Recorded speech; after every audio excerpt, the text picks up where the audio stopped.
British civil servant. This video is purely for entertainment and does not infringe on copyrights or laws. The rights to the novel and image belong to the original author. We do not claim ownership. Don't like waiting and want to listen to this fanfic in full now? Subscribe to our Patreon, where you'll find the best fanfics. Chapter 1. Yes, Governor. The noisy noise outside the car window came from time to time, but Alan Wilson had already practiced the skill of turning a deaf ear to it, isolating himself from the curry-flavored English of the outside world. His young face seemed to be ironed by an iron, and his eyes did not move away from the newspaper in his hand. The front page headline stated with a striking title, "The British Empire has the confidence to recover the whole of Burma within a few months." A barely detectable sigh, so small that even the person involved could not hear it. Alan Wilson put away the newspaper and looked out the window calmly. There was no strong accent in his ears. Now the bus has passed through Delhi Gate and entered the area of New Delhi, which would later become the capital of India. It is now 1945. The biggest difference between New Delhi and Delhi is that New Delhi is completely British, because Calcutta is too remote, so the capital of British India was moved to the newly built urban area of Delhi. New Delhi has long been inhabited by only British people. In 1945, this was the biggest problem Alan Wilson faced. The British Empire, which had dominated the world for 300 years, was already on the decline. Although it still had 30 million square kilometers of colonies and 5 million troops fighting on battlefields around the world, the end of this world war was the beginning of the decline of the British Empire. Compared with the United States and the Soviet Union, which had more than 10 million troops, one dominated the land and the other dominated the ocean, it seemed that the post-war world no longer had the position of the former hegemon, the British Empire. This made Alan Wilson, a civil servant who was ready to copy the course of countless classic protagonists, feel at a loss. With the blessing of his past life memories, Alan Wilson certainly understood that the horn of the disintegration of the British Empire was on the land under his feet. The most important colony of the British Empire in the world, British India, with an area of more than 4 million square kilometers, was the first to sound. And this was simply unstoppable. Not to mention that Alan Wilson was just a civil servant who was not very senior. Even if he was now the Governor General of India, he could not ignore the independent voice that had become the consensus of British India. All he could think about was whether it was one day earlier or one day later, and what benefits he could get from it. After getting off the bus and passing through the guards' inspection, Alan Wilson stood in front of the Indian governor's mansion, which looked very much like the White House. He glanced at the British Indian flag on the dome of the governor's mansion and knew that the road ahead was ahead. "Sir, what's wrong with you?" The guard who had just finished the inspection looked at Alan Wilson and said with some amusement, "But it's rare for a young person like you to go to the governor's mansion." "I'll take it as a compliment, thank you." Alan Wilson lowered his head slightly and replied with a smile, hiding his embarrassment just now, and walked towards the building that was somewhat similar to the White House. The governor's mansion was full of office staff in a hurry. In a well-lit room, the current Governor General of India, Archibald Percival Wavell, was stretching his hand in front of the fireplace to absorb the heat. He asked without turning his head, "Baron, have the Muslim League and the Congress Party left?" "Yes, Governor, they have left." The man named Baron looked to be in his 40s. His clean face was obviously well groomed. He answered seriously, "Every time the two sides meet, the differences seem to be more, rather than less than the last time. This is not only for the two sides, but also for us." "Damn it, the Prime Minister must not want to know this news." Governor Wavell shouted in a low voice, but it was more of a helpless sigh than a shout. Compared with the public news that the British Indian Army on the front line had already invaded Burma and was about to avenge the Japanese, the internal disputes that gave him a headache from time to time always diluted his good mood as the Governor General of India. They and their representatives, Ali Jinnah and Nehru, are indeed a headache for us, Mr. Governor. Although Baron still had a calm look, he had to admit that compared to the world war that had already seen the dawn of victory, whether the pearl of the British Empire was still as bright as it was now was the biggest problem. There was a suffocating embarrassment in the room. Except for the charcoal burning in the fireplace, there was no sound. Although there were some liberal imperialists in the Conservative Party, they claimed that the input of India and even the entire colony had exceeded the output, and hoped that the British Empire would give up the entire colony and stop the current loss-making business. Just like Adams, the author of The Wealth of Nations, called for the independence of the 13 North American states 150 years ago, he believed that British India had become a black hole that consumed the wealth of the British Empire, just like the original 13 North American states. However, this voice was not mainstream in the Conservative Party. The current Prime Minister of the British Empire, Churchill, has always claimed to defend the glory of the British Empire, but now several leading figures in British India know that things are far from that simple.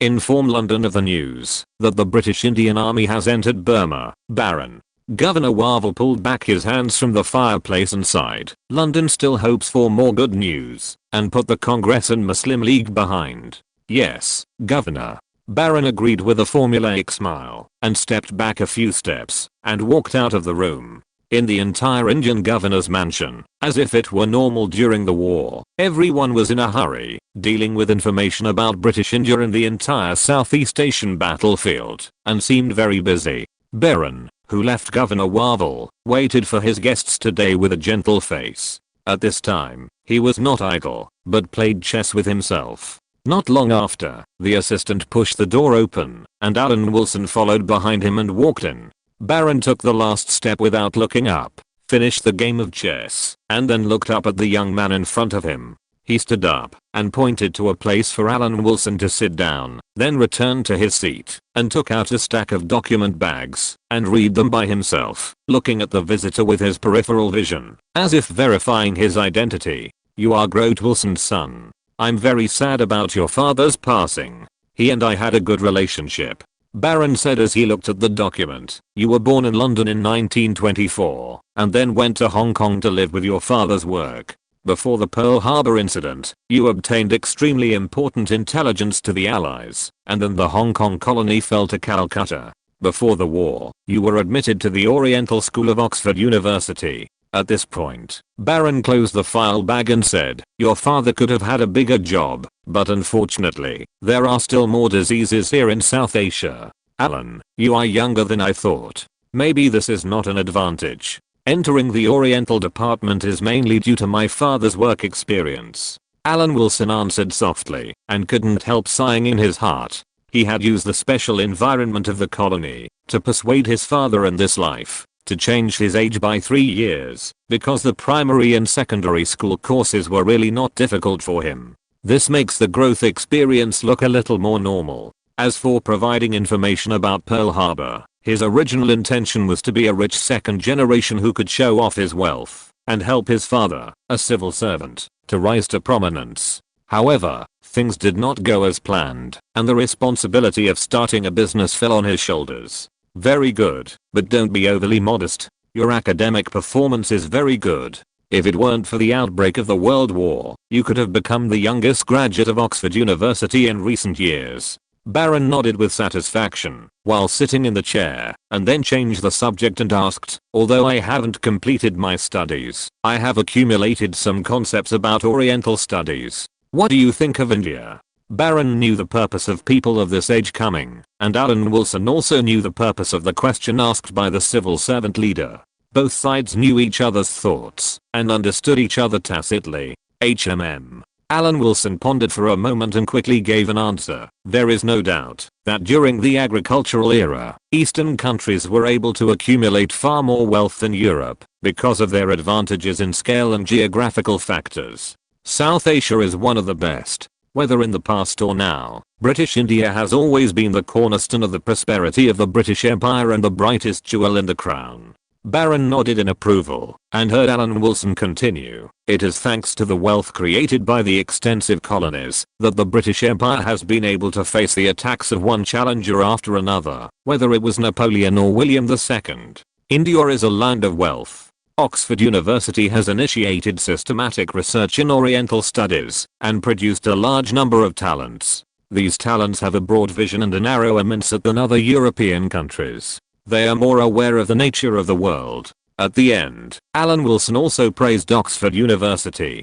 He knew that Baron was also from Oxford University, and he brought the two sides closer in this regard. Obviously, Baron was very satisfied with the young man who came here. Thinking that his father had a good relationship with him, he also wanted to help him. In British India, Baron's authority was no less than that of several leading figures. As the head of the civil servants, Baron quickly asked about his views on British India, the Congress Party and the Muslim League, that were making trouble from time to time, and his understanding of local Indian politicians such as Gandhi, Nehru and Ali Jinnah. Alan Wilson gave his own answers to all of them, and gave some ideas for the future. It was written about Britain, not India.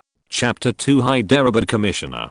Do you think Nehru is a powerful figure? Baron asked uncertainly, crossing his fingers. Yes, Sir Baron. Alan Wilson nodded solemnly. Compared to Gandhi, who always imagined a pastoral life, Nehru's own ideas are more worthy of attention. Alan Wilson's voice was not loud, but extremely firm. In fact, Nehru, the leader of the Congress Party, and Ali Jinnah, the leader of the Muslim League, are both very powerful politicians. As for Nehru alone, he is a person who cannot be compared with the later Modi. And Ali Jinnah, who represents the other faction, is also a completely secular politician. Whether it is Hinduism or Pax Sinica, they are just tools in the hands of the two people, and they themselves have no religious color. Compared with Nehru, Ali Jinnah, the leader of the Muslim League, is a leader who is completely close to the West. Even for a long time, the religious claims of the Muslim League have not been taken seriously by Ali Jinnah. However, as a minority, Ali Jinnah is inevitably affected by the Muslim League, and Ali Jinnah's health is not good. After his death, the Muslim League in Pakistan quickly entered the path of religiosization. Nehru of the Congress Party was completely different. He kept saying he respected Indian culture, but he was unambiguous when it came time to take action. He carried out land reforms during his tenure, defeated Pakistan, and reversed the world's impression that Hindus were weak in combat. The recovery of Portuguese Goa boosted the self-confidence of the whole of India. In the final analysis, Alan Wilson believed that this had a lot to do with Nehru's visit to the Soviet Union when he was young. The emergence of the Soviet Union was a big deal for the whole world, and it was normal for Nehru to have a huge impact at the time. As a result, after India's independence, Nehru adopted a lot of Soviet methods to solve domestic problems. If it weren't for that war, Nehru might really have built India into a powerful country. Listening to the young man standing in front of him answering his questions seriously, Baron nodded with satisfaction, and a strange emotion surged in his heart. It was hard to imagine that this kind of understanding came from a young man in his early 20s. It's a war now, and many departments need talents. Sir Baron pondered for a moment and said, during the Battle of Imphal, your father did a lot of work in Calcutta. Whether it was the war zone, the governor's office or the colonial office, we also have to consider the opinions of those who have made contributions. Following Baron's words, Alan Wilson became more cautious. He knew that his path was all in the other party's mind. Well, considering your age, Mumbai, Calcutta and even Delhi are a little too conspicuous. Now the 17 provinces of India are not suitable for you to start. But for your father's sake, I can let you start from an easy position, a job of high status. Baron thought and said, you go to be the commissioner of Hyderabad. What do you think? Thank you, Sir Baron. Alan Wilson was stunned for a moment, and thanked him with a calm heart. There are 17 provinces in British India that are managed by the Governor's Office and the British Commissioner, occupying a total of 2/3 of the current British India. The remaining 1/3 of the land is distributed in more than 560 princely states. These princely states were large and small. The small princely states were just larger landlords, while the large princely states were treated with great courtesy by the British and regarded as heads of state. Among the more than 500 princely states, the most powerful princely state was the Hyderabad state mentioned by Sir Baron. It was the largest in British India in terms of both area and population, and was much stronger than Kashmir, which later caused many Indo-Pakistani wars. While Alan Wilson was still thinking, Sir Baron had already spoken to himself. Although Hyderabad is not actually under the control of British India, its importance is no less than that of the provinces controlled by the Governor's Office.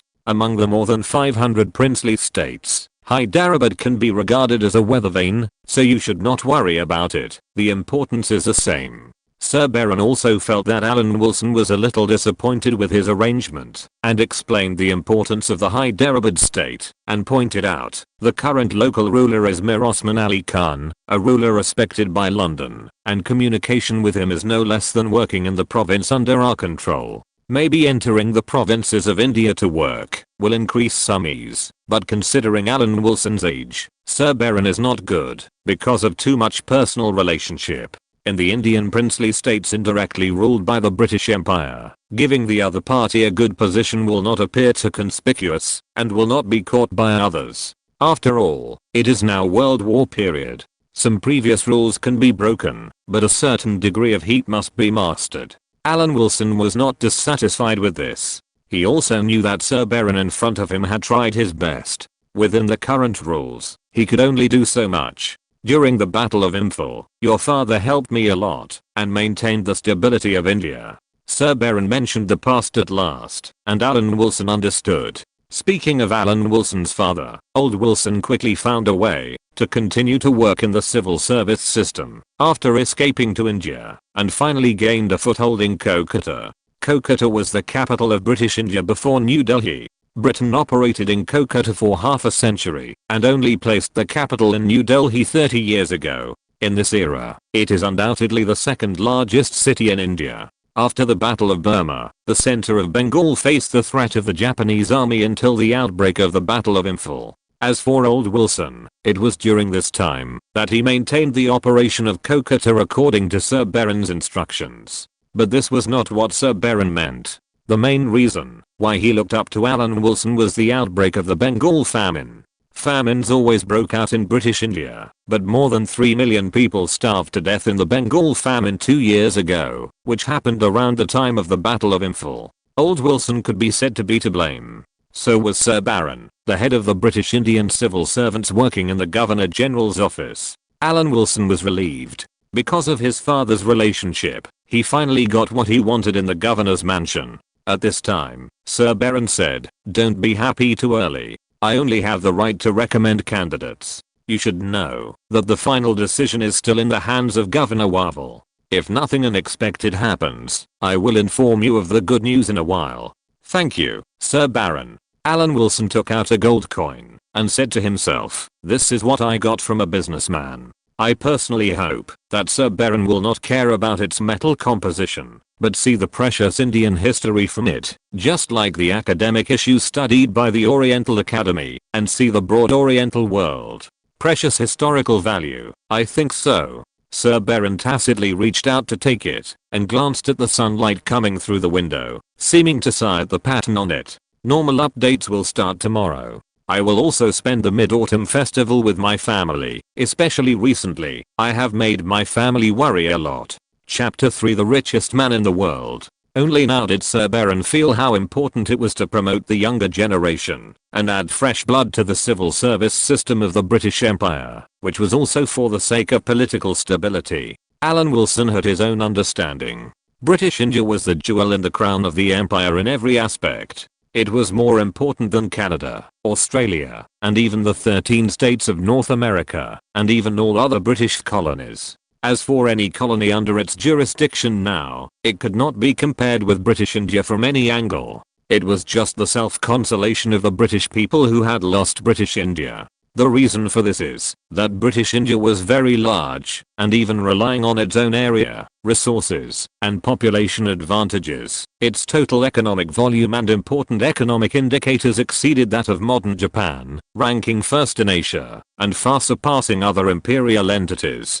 During World War I, at the same time, the fiscal revenue of the British Indian government was 10 billion rupees, about 100 million pounds, about half of that of the British mainland, basically the same as that of the Japanese government, and far exceeding entities such as Canada, Australia, and South Africa. This is still taking into account the Anglo-German naval competition, and the result of the British people gritting their teeth and raising taxes. If it is a peaceful period, the financial income of British India is an indispensable part of the British Empire. This has led to the extremely important status of British India. Except for the short period of Napoleon, Britain has made efforts in Europe In almost all of the 19th century, Britain has formulated policies for the security of British India, whether it is attacking Burma or going north to Afghanistan. If it is not 1945, Alan Wilson has reason to believe that British civil servants will definitely work hard to travel across the ocean to work in India.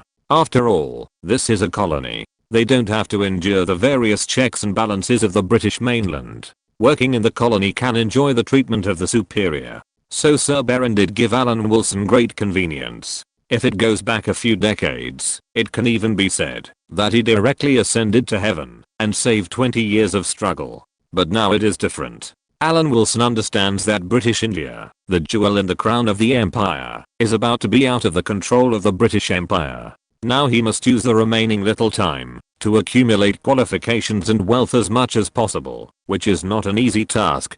He was ready to accept the position of Hyderabad without saying a word. Although it was a princely state and an area under indirect British rule, it also had great advantages. For example, the monarch of Hyderabad, Mir Osman Ali Khan. This person was well known all over the world because he was rated as the world's richest man by the United States in 1937. Hyderabad would be a starting point for Alan Wilson's future career, and he hoped it would be smoother. Alan Wilson left the governor's mansion because Sir Baron had said that he could recruit a few assistants himself. With the help of trustworthy people, work would always be easier.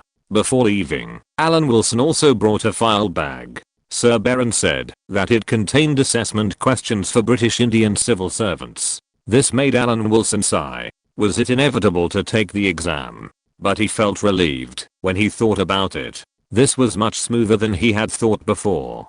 Being able to get the position of Hyderabad Commissioner was already an extra joy, and he couldn't ask for too much. Taking the bus home and opening the test paper, he could actually see some of the current real environment of British India from the paper. The relationship between the Muslim League and the Congress Party, as well as the relationship between the British Indian provinces and the princely states, are all issues that the governor's office needs to resolve. On the other hand, Sir Baron is trying to persuade Governor Wavell about the Hyderabad Commissioner. He is a child who can be said to be a genius. If the war had not broken out, he might have been the youngest person to enroll at Oxford University in recent years. But he is still too young.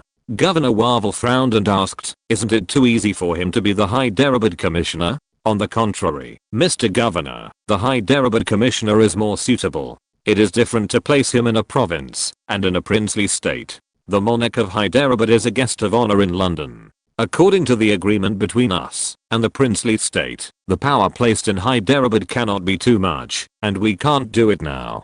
British India already has enough 100,000 civil servants to keep busy. For a princely state like Hyderabad, we need to maintain the status of the commissioner, but we cannot interfere too much. Unilateral interference will also make the monarch of Hyderabad dissatisfied, so Alan is the right person to go. Sir Baron spoke proudly, beating around the bush. Just to make one point, Alan Wilson was the most suitable commissioner for Hyderabad, and there was no second choice. The direction of the war is very clear, and the Axis powers are at the end of their rope. However, from the perspective of British India, the future direction is still unknown. Will British India continue to be under British rule in the future, or will it be directly independent?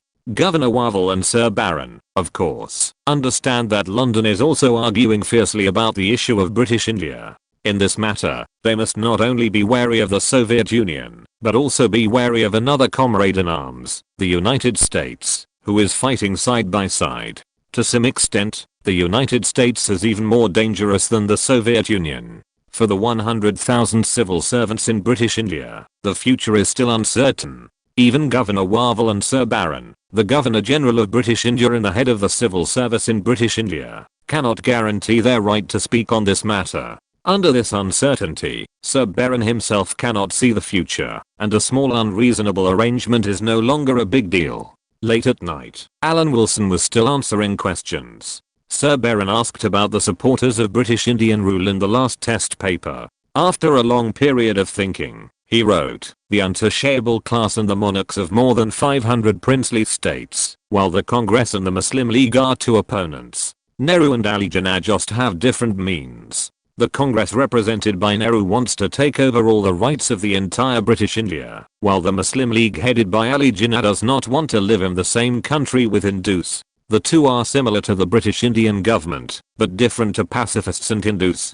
This is a conflict between the Muslim League and the Congress. Under the rule of British India, the untouchables have certain rights. As for the monarchs of more than 500 princely states, they are happy to maintain their current status. On the contrary, they are very suspicious of the Congress and the Muslim League. For the Hyderabad state where I'm about to go, my mission is to make the Hyderabad monarch a support for British India. Mir Osman Ali Khan has the most powerful strength among the many Indian princely states. He is also a pacifist, a minority in the whole of India, even in the Hyderabad princely state. I believe Mir Osman Ali Khan is very willing to maintain harmonious relations with London.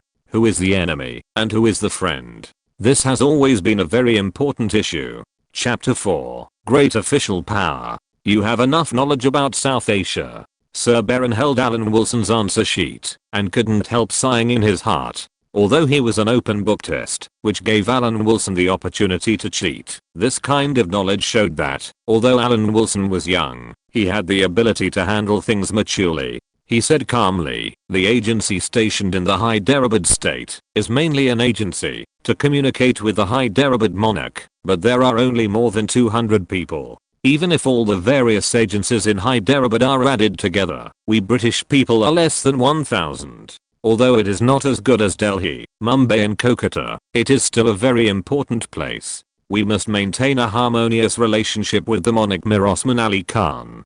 To maintain a harmonious relationship, I think the most important thing is sincerity. I have made preparations in this regard, Sir Baron. Alan Wilson nodded slightly and said, the local area has its own currency, the monarch controls the railways, post offices and the army, and Mir Osman Ali Khan's attitude towards London will play an important leading role in the current more than 500 princely states. I will definitely be very sincere in contact with people. It's good that you know. I will give you the appointment letter in 3 days. How are the newly recruited assistants? I heard that you went to Delhi University and recruited young people.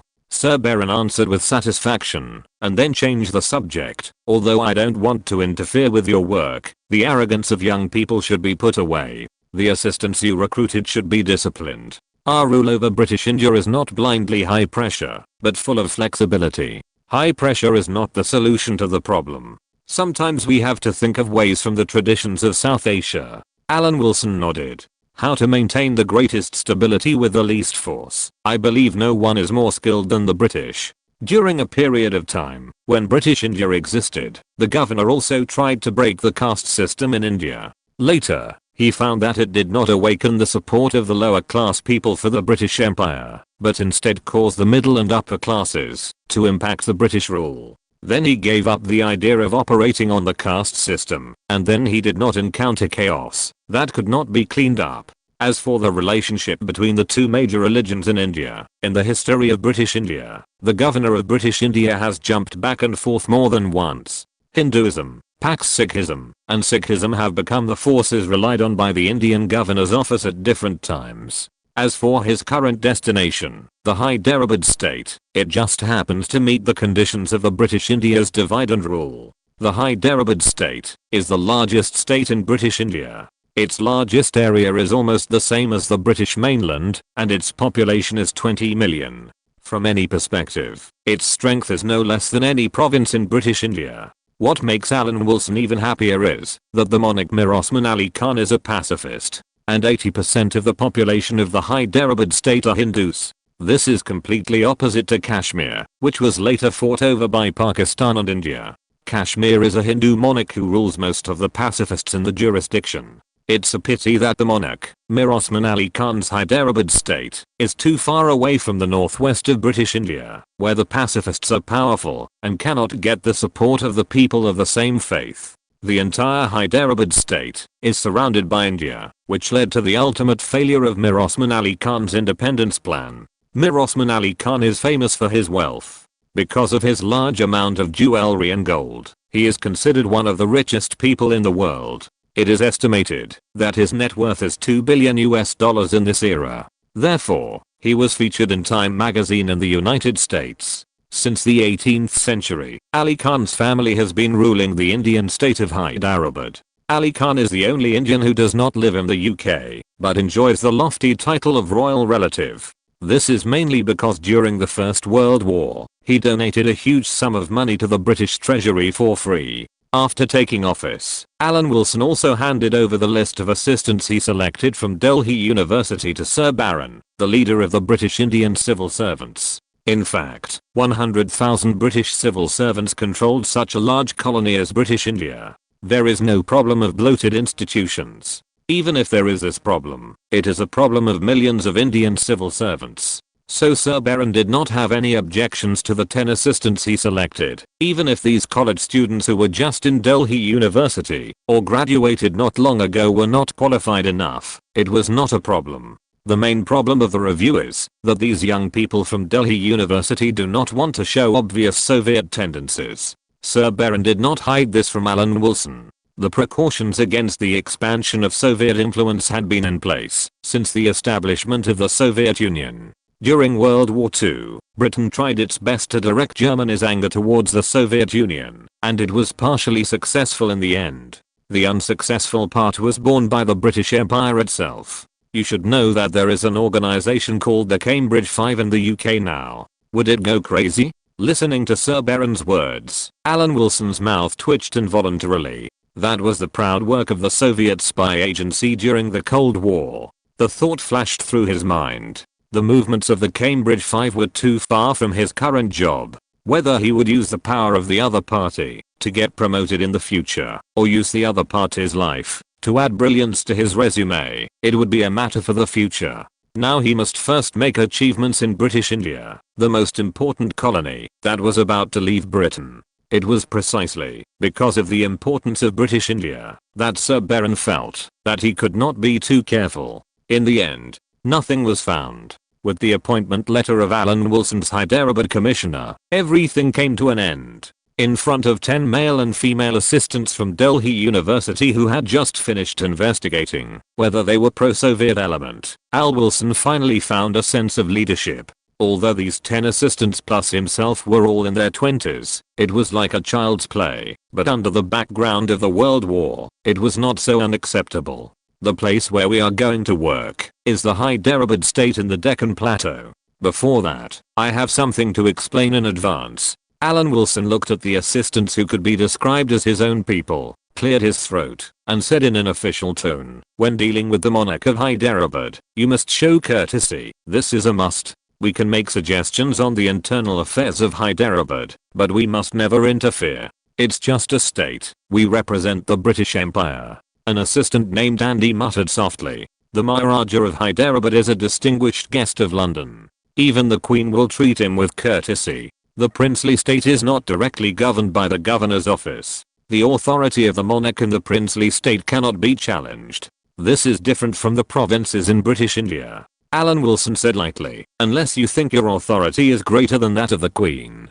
Before setting off, Alan has already entered the role of commissioner. Really? What a great official power. Is it because it has been a long time? I'm not good at typing now. Chapter 5 Everyday Fights in India. After giving these college students who had just stepped out of the campus and entered the society their first social beating, Alan Wilson continued, "Ever since Britain entered South Asia, the Hyderabad state has always appeared as our British ally. As early as when Hyderabad was still called the Nizam, it helped us defeat the Maratha Empire. In the 3 Maratha Wars, Hyderabad sent troops to help the expeditionary force achieve a decisive victory, and the same was true for the 4 Mysore Wars. Even after the Indian Uprising of 1857, our relationship with Hyderabad has been harmonious until now. After the Indian Uprising, British India no longer aimed at nibbling and annexing. It can be said that the Indian princes at that time and the Indian Uprising to some extent achieved their goals. Of course, the biggest beneficiary was the Hyderabad state, which had always appeared as a British ally. After the local forces of Maratha and Mysore, which were stronger than Hyderabad, were eliminated, Hyderabad became the most powerful remaining Indian prince. Before that, the East India Company's operation was to find trouble with these princely states, confiscate their land on the pretext that they had no offspring, or find some other excuse to annex the land of these princely states and manage them directly. This method is very similar to the reform of the land and the government in the Ming and Qing dynasties, which was to find ways to bring the land of these princely states under the management of the East India Company. After the Indian uprising, the reform of the land and the government was stopped, forming the current pattern of more than 500 princely states in South Asia. Before leaving, Alan Wilson, who had just entered the British civil service system and was still a rookie, conducted a profound ideological education for his assistants who were even more rookie than himself. The Hyderabad commissioner was a consultant in a sense, and he was not qualified to pretend to be a celestial dragon in front of Mir Osman Ali Khan. If it was in normal times, the Hyderabad commissioner was almost the same as being exiled and could be easily ignored in front of the Hyderabad monarch, and London would not do anything to the most powerful princely monarch in British India because of a commissioner being ignored. But now it is different. At least Alan Wilson thinks it is different. The British are indeed superior in British India, but it depends on who they are dealing with. The boundaries of class and ethnicity are not completely insurmountable. It is already 1945, and Alan Wilson has no tricks to help British India continue to exist. It's not that he has never thought about it, but it's all in his dreams. At this sensitive time, it is the general trend for Britain to withdraw from South Asia. He believes that there are still many things he can do, whether from the perspective of personal interests or from a larger scope. As for the small sacrifices that may occur in this process, the great Indian people need to be more tolerant. Even his own cheap father has become the one who directly faces the operation of the Bengal famine because of a little change in history. At this level, where the Indians are in a worse situation, it doesn't matter if Alan Wilson works harder. There are still a few days before he takes office in Hyderabad. As the new Hyderabad commissioner, Alan Wilson did not respect the huge people of British India as he said, but turned around and planned a route. The city along the Ganges is densely populated and has certain industrial facilities. Sir Baron was stunned by Alan Wilson's question. Why didn't this young man rush to Hyderabad to take office, but asked such a random question? The Central Provinces and the United Provinces are the most densely populated places in South Asia. Sir Baron replied puzzledly, Alan, why are you asking this? Hyderabad is in South India. Sir Baron, I'm just calculating which route is suitable. Alan Wilson replied with a chuckle. In fact, this was just his selfish desire. He just wanted to see the real scenery of the Ganges, whether it was as unbearable as in later generations, and whether there were various pollutants and corpses in it. This was also for the sake of the British Empire. Although he didn't know the public opinion in the UK during the independence process of British India, according to common sense, Britain, which was still one of the world's three giants, would definitely have a backlash against allowing India to become independent. If Alan wants to eliminate this kind of public opinion backlash, he has a trick that is not very presentable. He thinks of the famous floating corpses in the Ganges River. The set of photos is not only famous in China, but also widely circulated in countries around the world. If we look at it from the perspective of cultural attack, the set of photos of floating corpses in the Ganges River almost trampled on the dignity of all Indians. Together with the important position of the Ganges in Hinduism, it almost brought a huge negative impact to India. Together with the Indian rape and toilet topics that fermented a few years later, the whole of India was nailed to the pillar of shame. In this way, after British India lost control, Alan Wilson could use the collected information to make the public opinion in the UK more acceptable and win this public opinion war. As long as it is shown that it is not, that Britain is not strong, but that India is a mess, and Britain can't continue to waste time in that cesspool, it will give the British people a psychological comfort, and it will no longer be difficult to accept India's independence from a moral level. Unfortunately, until Alan Wilson set out, he still did not find the scene he wanted in the upper reaches of the Ganges. Fortunately, there are still 2 years, so Alan is not particularly anxious. Alan Wilson, who left New Delhi and got on the train, officially started his civil service career. Before he arrived in Hyderabad, he had memorized the information of the local monarch Mir Osman Ali Khan. Ali Khan was thin and skinny, No matter how he looked at it, he didn't look like a rich man. His thriftiness was also well known far and wide. He only wore a fez in his life, and usually wore tattered loose pants. Every time he ate, he licked the plate clean. His bedroom could not be called a bedroom. There were Worcester baskets everywhere, and a straw mat in the middle. However, such a person who was so stingy with himself was the real richest man in the world. Although some people are rich enough to rival a country, they don't show much love for wealth. Alan Wilson is not implying who, if you don't love money, you can like other things. From Ali Khan's later experience, he knew that this monarch of Hyderabad actually understood that all wealth is based on power, and he tried every means to make Hyderabad independent. But in the end, they were no match for Nehru, the leader of the Congress party, and their attempt for independence was finally crushed. After all, Mir Osman Ali Khan was a pacifist, and if his state had been swapped with Kashmir, the outcome would have been much better. Before arriving in Hyderabad, before leaving northern India, Alan Wilson and his party had to stay at a train station for a day. After asking around, they learned that local pacifists and Hindus were fighting. Chapter 6 Hyderabad Maharaja.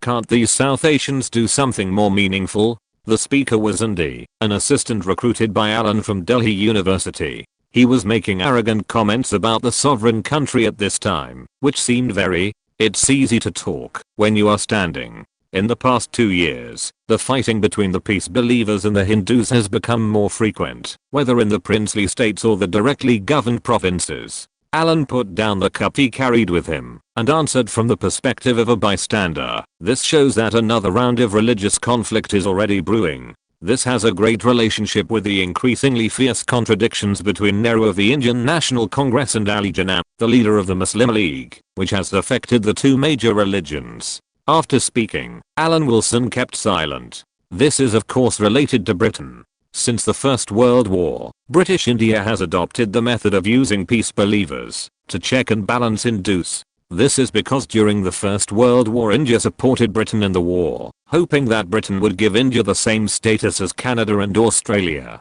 However, Britain broke its promise. In order to suppress the dissatisfaction of the Indians, it deliberately raised the status of the peace believers. Not to mention others, the current Prime Minister of the British Empire, Churchill, is one of the initiators of this strategy. After a day's delay, this fight had no impact except for the ridicule of the Indians. The dead were all Indians, and they were all British. After a week of stopping and starting, the group finally arrived in Hyderabad. At this time, the army of the Hyderabad state was already waiting here to welcome the arrival of the new commissioner of Hyderabad. The two sides were in harmony, like old friends who had not seen each other for a long time. The Hyderabad state was the old guide of the British Empire in South Asia. The cooperative relationship that lasted for more than 300 years laid the foundation for the birth of British India.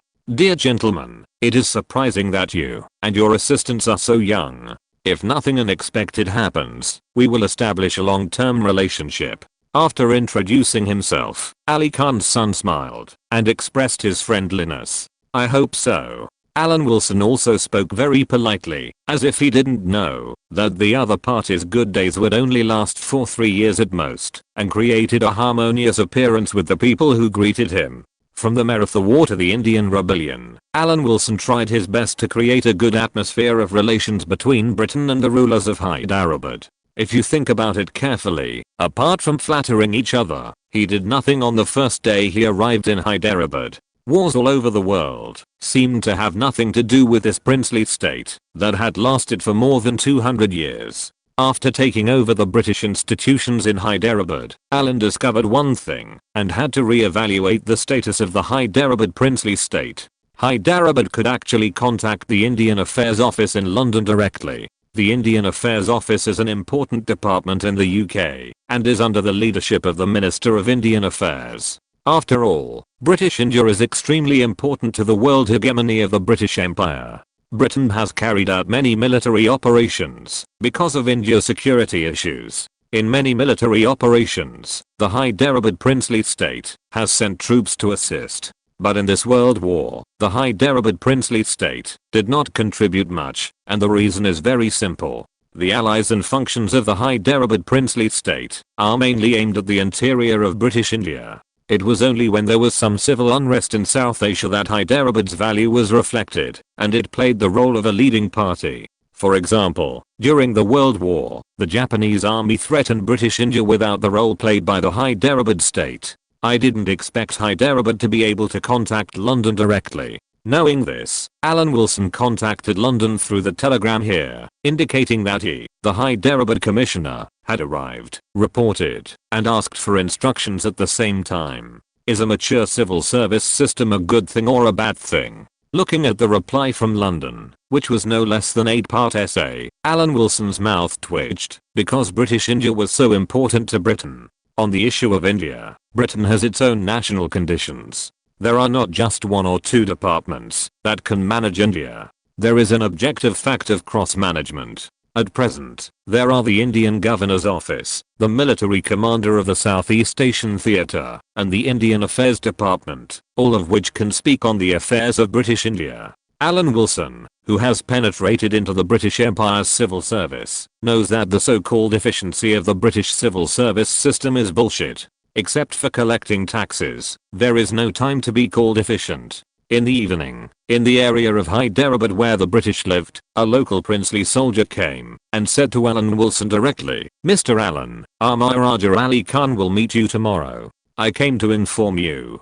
Please reply. Alan will arrive on time tomorrow." After learning the other party's intention, Alan Wilson immediately put away his irritability and replied calmly, "Building a bridge between Hyderabad and London is what the commissioner should do." This was said with great righteousness, as if it was really the case. As for the purpose of the Hyderabad monarch, there was no need to guess. The other party would naturally tell him when they met. The area of the Hyderabad princely state is almost the same as that of the United Kingdom, with an estimated population of 20 million. Although the monarch Mir Osman Ali Khan gave people a reputation for being stingy, as the monarch of this princely state, the palace he lived in fully reflected the authority of the monarch of a country. The palace was huge, and had a Middle Eastern style. Led by the servants, Alan Wilson walked through the garden in the palace, and came to the palace under the attention of many guards.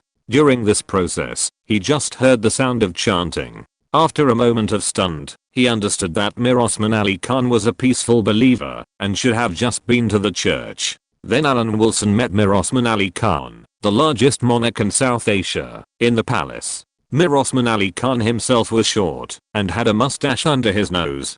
To be honest, he was somewhat similar to the head of the Third Reich. As a monarch, he was more like a peasant at the bottom, not the most powerful monarch in South Asia. While Alan Wilson was looking at each other, Mir Osman Ali Khan was also looking at the new commissioner of Hyderabad. He squinted his eyes and looked at him for a moment and said, "You are so young.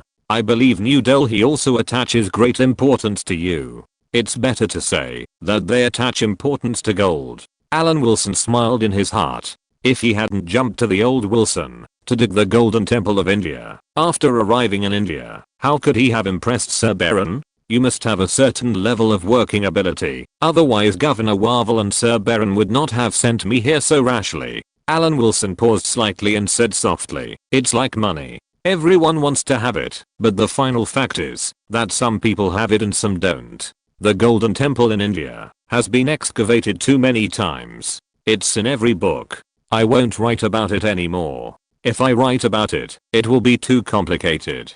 Chapter 7: The Position of the Princely States. Respected Ali Khan, please allow me to express the most sincere respect to you, our long-time loyal ally, on behalf of the British Empire. Alan Wilson spoke like an old civil servant, with just the right smile, trying to show goodwill to the local emperor who was not to be judged by appearance. For 300 years, Hyderabad and the royal family have always had a very pleasant cooperation with the British Empire. This harmonious relationship has benefited us a lot, whether in the past or in the future. I hope our friendship will continue. The similarity between you and the previous commissioner is that you speak the same formulaic words. Mir Osman Ali Khan smiled slightly, pointed out the common point between the two parties, waved his hand to let the servants in the palace prepare the meal, and said, "I just finished church, and now I invite the new commissioner from Hyderabad to have lunch together, and by the way, enhance our relationship with each other. I feel very honored. Respected Maharaja, I'm surprised by your proficiency in English. Alan Wilson accepted the other party's invitation with a disrespectful look. Because of the latitude, Hyderabad is in South India, but because of the Deccan Plateau, the temperature here is not much higher than that of New Delhi. In the early year of the year, people feel a little cool. However, Mir Osman Ali Khan, as a native Hyderabad monarch, has obviously become accustomed to the climate here. He prepared tabla for Alan Wilson, and he himself ate with his hands like an ordinary Indian. Even the knife and fork were ready and placed next to the plate. After licking the silver plate clean, Mir Osman Ali Khan slowly said, "As the new Hyderabad commissioner, I welcome your arrival very much. I believe that both New Delhi and London have carefully considered it." At this time, Alan Wilson realized that, although the Hyderabad monarch had never left his state, he was very well informed. He had already caught the other party's attention before he left New Delhi.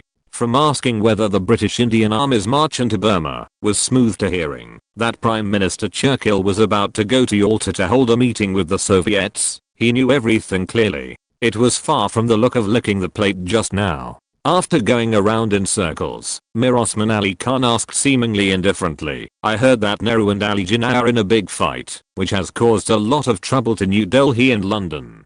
To be honest, I personally don't like this kind of quarrel. From a British perspective, of course I don't like it either, respected Maharaja." Alan Wilson listened and took a close look at Mir Osman Ali Khan's expression.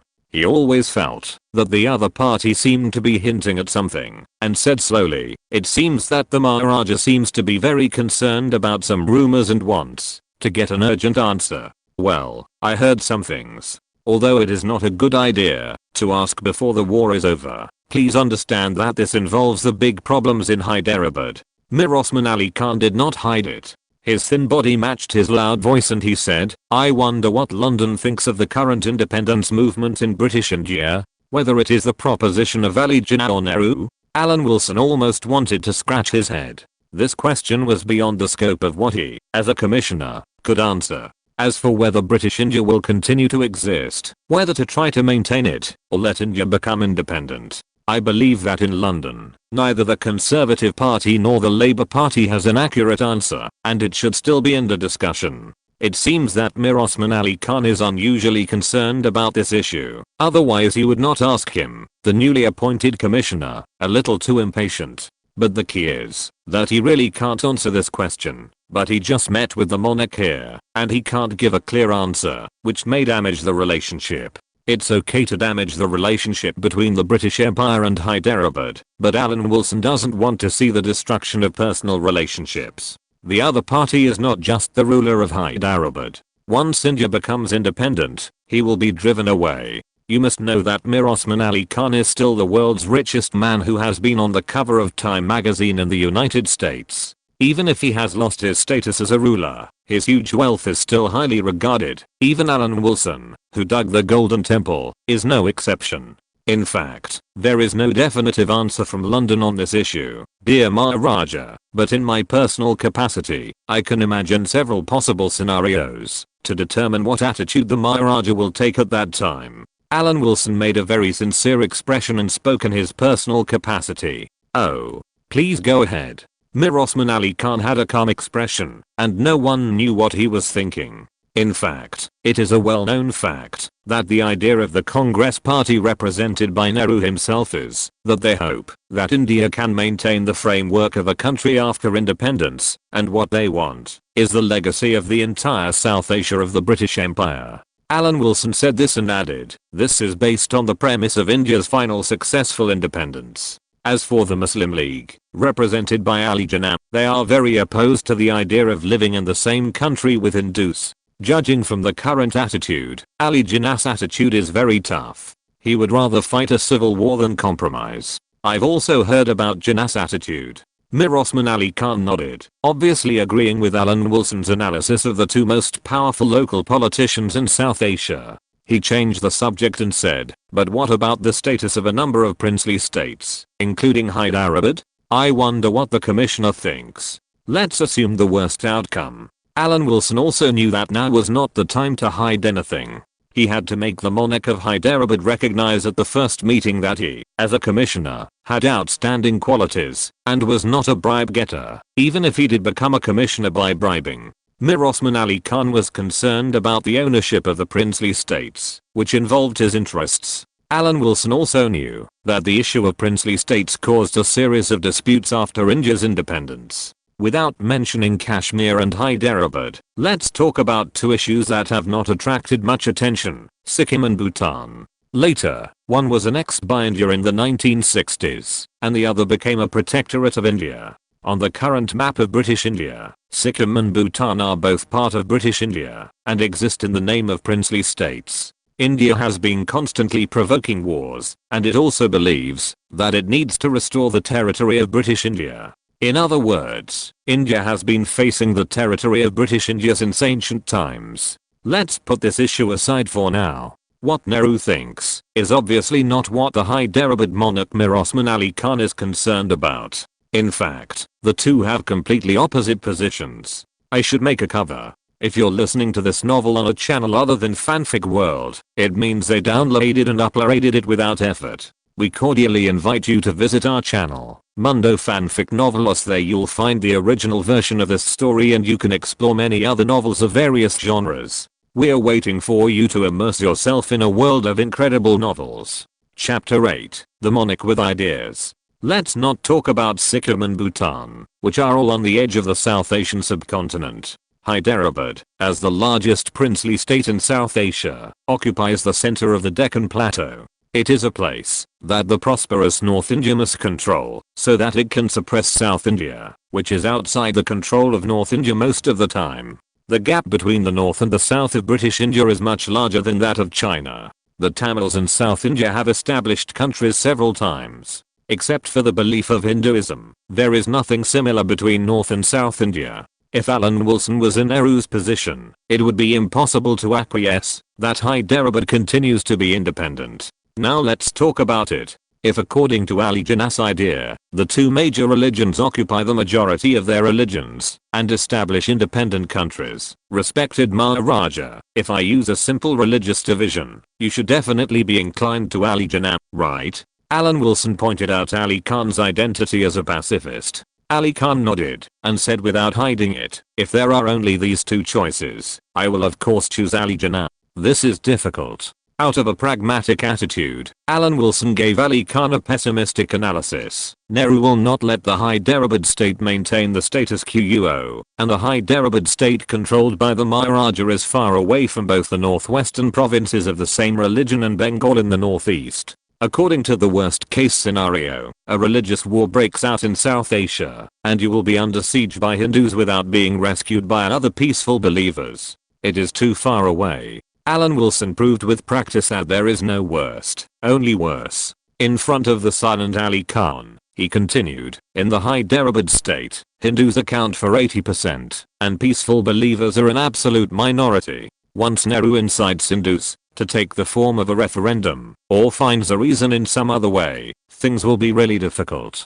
By the way, the situation faced by the Junagadh state under this deduction is similar to that of the Hyderabad state. The state of Junagadh is located in the Kathiawar Peninsula of India, covering an area of about 50,000 square kilometers. The situation of the state is similar to that of Hyderabad. More than 80% of the residents are Hindus, and the monarch is a pacifist. Later, the king of the state decided to join Pakistan, but the residents of the state strongly opposed it, and riots broke out. The monarch fled to Pakistan, and then India took over the power of the state. Kashmir, which later caused the India-Pakistan War, was just the opposite. The king was a Hindu, and most of the residents were pacifists.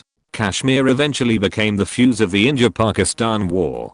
Before the British withdrew, the issue of the state was more than just a Kashmir issue. The Hyderabad state and the Junagadh state were the same problem as Kashmir. In the end, only Kashmir was detonated. It was considered a good move by Nehru. Having said that, after independence, India was not prepared to talk with Pakistan at all. If the monarch was a pacifist, a referendum by the majority of Hindus would be held. If the monarch was a Hindu, it would show respect for the opinion of the monarch of the state. Yours is mine, and mine is still mine. This attitude was applied to everything that India liked, and it continued until the 21st century. Will it be divided according to Ali Jinnah's wishes? London can continue to rule South Asia. After thinking about it, Ali Khan couldn't help but said irritably, it can continue to maintain London's rule. Isn't Prime Minister Churchill also in this attitude? Alan Wilson was silent and couldn't answer this question. It can't be said that the earth has changed its master. Now the strength of the United States and the Soviet Union has surpassed the impoverished nobles of Britain. If Britain wants to maintain its rule in South Asia, it will definitely not be allowed by the United States and the Soviet Union. The two countries will not watch Britain slowly use British India to recover like after World War I. After World War I, Britain's strength was still there, and it was still in the same category as the United States. At that time, the United States did not dare to gamble the fate of the country and fight the British Empire with all its strength, and could only return to America and continue isolationism.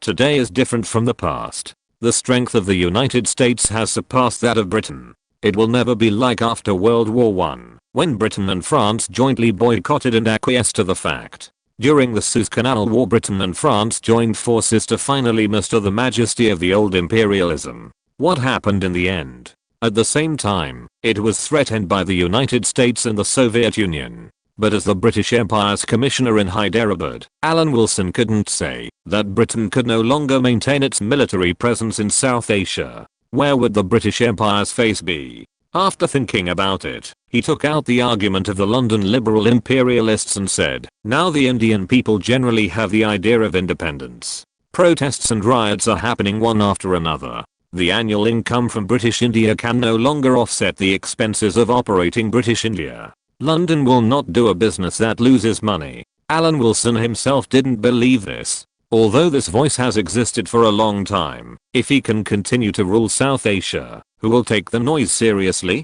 Protesting against the reactionary war while continuing the war is even a skillful thing for the rebellious son, the United States. Pretending that London must respect public opinion and push back the question of the Hyderabad monarch, doesn't it mean that he, the Hyderabad commissioner, is not prepared to do nothing before British India is about to become independent? Ali Khan has billions of dollars in assets. If he is given a little bit of this, it will be a figure that ordinary people cannot earn in their lifetime. Although Alan Wilson has dug up the Golden Temple of India, who would complain about too much money? Moreover, Alan Wilson has reasons to cause trouble to India in both his past and present lives. Let's not talk about the things in his past life. The partition of India and Pakistan must be based on the interests of Hindus from a macro perspective. This cannot be changed, because from a larger macro perspective, from the Strait of Gibraltar to Indonesia, there is a wide world of peace religion. It is clear at a glance, when you open the world map, that India after independence is an important link in cutting off the connection with the world of peace religion.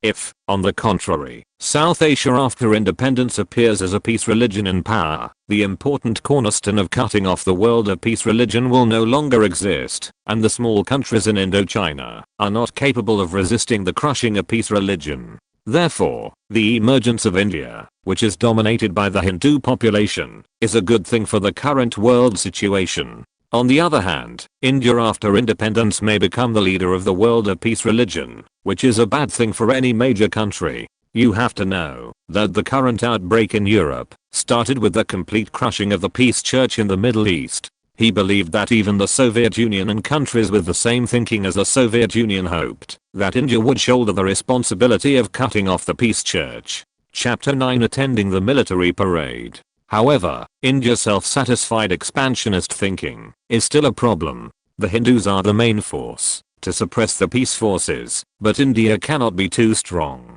It is better to find something for India to do, which does not violate the original intention of contributing to the world. Now it is necessary to choose the less disgusting one between the two bastards. This is not a good multiple choice question, but I believe that the entire British Empire cannot come up with a more appropriate solution. Respected Maharaja, when do you think this war will end? Alan Wilson changed the subject and asked a seemingly unrelated question. This question stumped the monarch of Hyderabad. The war has been going on for many years. The Allies have gained the upper hand. Everyone can see it, but who knows when the war will end? Respected Maharaja, only strength can be respected. Alan Wilson said with a reserved attitude. Now there are 5 million British Empire troops fighting on various battlefields. They represent the powerful military force of the British Empire, but the war will eventually end. But their weapons have been manufactured. The tanks they operate, the planes and warships they drive, are an unimaginable military legacy. Instead of letting them rust, it is better to use their residual heat after the war, so that the British Empire can reduce losses. What do you mean? Ali Khan seemed to have grasped something, but his tone was still a little uncertain. Respected Maharaja, I want to see the army of Hyderabad as soon as possible. Alan Wilson nodded, confirming Ali Khan's guess. The weapons used by 5 million soldiers are still not a problem to boost the army of the princely state. As for the army of Hyderabad, it is clear that the religious beliefs of the rulers are clear. It is needless to think that this army must be mainly based on peace religion. The most fundamental reason is that Ali Khan, the monarch, is rich and can afford the flow of these armaments after the war. Can you do it? As a monarch, Mir Osman Ali Khan looked at it with a skeptical tone. If the war ends earlier, there will be time to do it. If nothing is done, the worst result will be that we can only surrender. Now answer the Maharaja's question and let some of the arms flow into Hyderabad. I think it is possible. Alan Wilson gave an affirmative answer, thinking that once the war is over, it will not be difficult to sell some of the arms. Alan Wilson knew that among the 5.7 million troops of the British Empire, there are 2.58 million Indian soldiers, accounting for nearly half. It seems that this number is a lot, but this is the amount that all the colonies of the British Empire can afford. Once India becomes independent, it is impossible to support more than 2 million troops with its own financial resources. In fact, India was not known for its military strength in the early days of its independence, but of course it was no problem to bully Pakistan. And he knew the evolution of the Indian Army. The Indian Army is mainly composed of veterans, and the service period is generally very long. Even in 1962, a large number of Indian soldiers who fought in World War II were still serving in the Indian Army. In 1945, these soldiers in their 20s and 30s were also the main force nearly 20 years later. Having been severely taught a lesson in the plateau, Alan Wilson did not think highly of Indian soldiers. Supplementing the strength of the Hyderabad state from the military perspective was also the most effective approach. Since meeting Mir Osman Ali Khan, Alan Wilson had a goal in mind, which was to gain as much benefit as possible during the independence of British India, which would play an important role in his future promotion in the British civil service system. British India was extremely important, but it did not belong to the British mainland, which was actually very embarrassing at some level. For example, among the 100,000 civil servants working in British India now, once British India became independent, how many of them would be able to continue holding an iron rice bowl? No one knew, and Alan Wilson certainly did not want to see himself among the large number of people looking for jobs. Although small, the Hyderabad state had all the element of a country. The entire state was the private property of Mir Osman Ali Khan himself. In order to protect the sanctity of private property, Mir Osman Ali Khan certainly would not care what the entire Hindus were thinking. As a British, the current Hyderabad commissioner would not consider what the residents of the colony thought. The fact is very clear that Ali Khan has plenty of money and now wants to maintain the status of Hyderabad's private kingdom. And Alan Wilson decided to help the British Empire's ally for 300 years for the sake of money. A few days later, Alan Wilson brought several assistants to the Hyderabad military camp to observe whether this private army has any merits. To be honest, in the eyes of Alan Wilson, who has seen the steel torrent in the future, this private army of the Hyderabad state is really not good enough. Some people have guns, that's all. The heavy weapon is the Maxim machine gun widely used during World War I. The semi-automatic rifle belongs only to Mir Osman Ali Khan's personal guard. The cavalry unit of Hyderabad is more eye-catching. Seeing this scene, Alan Wilson even felt like he was at the Indian military parade in person. He only lacked a motorcycle that could transport a company. I don't know what Modi was feeling when he watched the motorcycle show. Anyway, he, the commissioner, was not in a good mood. Commissioner, the minefield rifles of these Hyderabad soldiers seem to be very old models. Andy, the assistant who came with him, whispered, "Is Maharaja Ali Khan showing off his military power to us?" That's not the case. It's just a simple display. Alan Wilson said without turning his head. What is this? Not to mention that it is 1945. Even in the 21st century, the old and strongly Enfield rifle, a weapon finalized in 1896, is still the main light weapon of the Indian Army. After the Hyderabad Private Army's exercise ended, Alan Wilson immediately stretched out his hand to applaud, with an expression worthy of being an ally of the British Empire for 300 years, and was very impressed by the exercise, that had no outstanding performance. With a formulaic fake smile, Alan Wilson said to Ali Khan's son Abdullah Khan, "The army of Hyderabad is worthy of being a long-standing ally of the British Empire."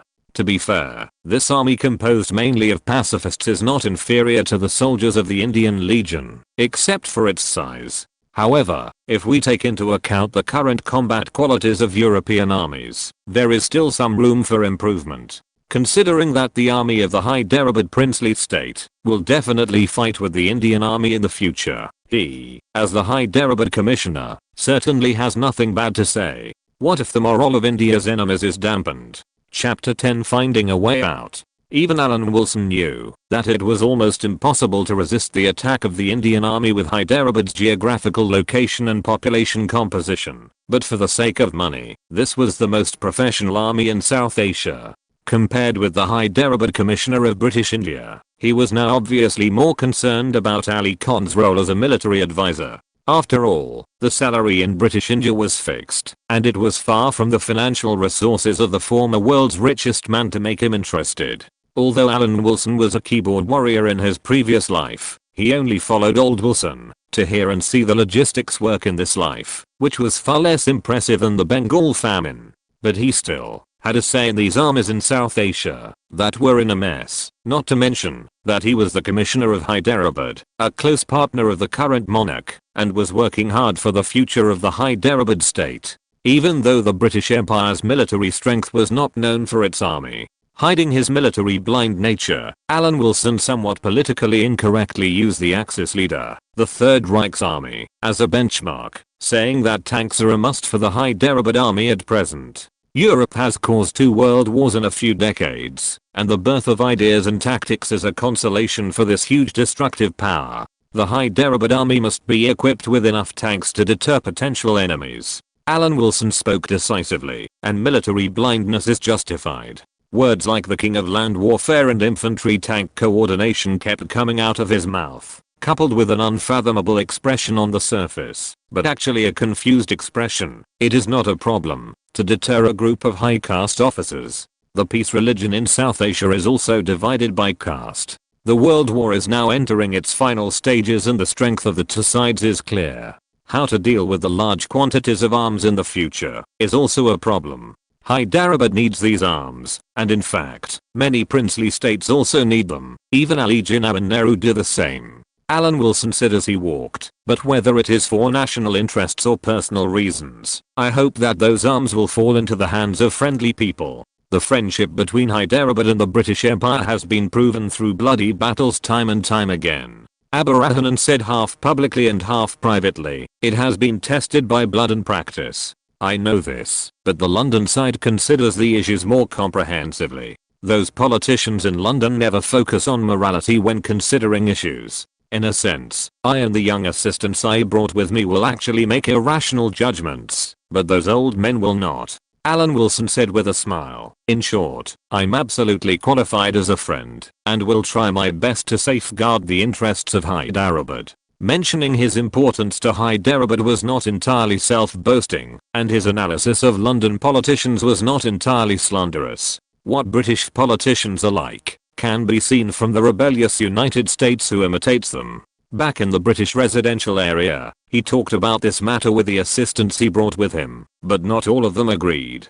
After all, not all of these assistants who had just graduated from school understood the status of British India. Commissioner Allen, why do we care so much about a princely state? A female assistant named Alisa among the 10 assistants asked puzzledly, and this is not something we can decide. Should we notify Delhi? Alisa was 1 year older than Alan Wilson. Although she was not an absolute beauty, she was also a very attractive woman. She had long red hair draped over her shoulders. At this time, she was standing in front of Alan Wilson, her fair face full of confusion. Who else is as confused as Alice? Alan Wilson took out a cigarette and lit it, waving his other hand to solicit opinions. 4 assistants raised their hands at once. Alan Wilson nodded and said, "I'm not hiding this from you, because I treat you as my own people. To be honest, you and I are in the same situation. Many people don't know the land under our feet. At least you know that both the Indian National Congress and the Muslim League are fighting for independence, right? So what? As long as London doesn't allow it, they can still drive us away." An assistant said dissatisfiedly, "Do you think that after this war, Britain can still have a chance to breathe like after World War I?" Alan Wilson's mouth curled up slightly. "If we really have such an opportunity, it would be a good thing. But will the Americans and the Soviets give us time? This is the disadvantage of bringing a group of college students to take office. If it is an experienced civil servant, they will know what is going on with just a question. But these college students can't." Alan Wilson had no choice but to go back to his old job in his previous life and analyze the current world situation. There is pressure from the United States and the Soviet Union outside, and Nehru and Jinnah inside. From his mouth, the British Empire now has some internal and external troubles, even more dangerous than when it faced the attack of the Third Reich. It was originally like this. Even if the British Empire faced the attack of the Third Reich alone, it had the support of the British colonies. As long as it was willing to risk it, it might be able to repeat the glory of the First World War. But now facing the pressure from the United States and the Soviet Union, and now the various classes within British India are no longer in the same mind with Britain, it is almost impossible to be tough to protect British India. How powerful the United States and the Soviet Union are, and how strong their current momentum is, which is not something that students in the colonies can see. Later history also proved this point.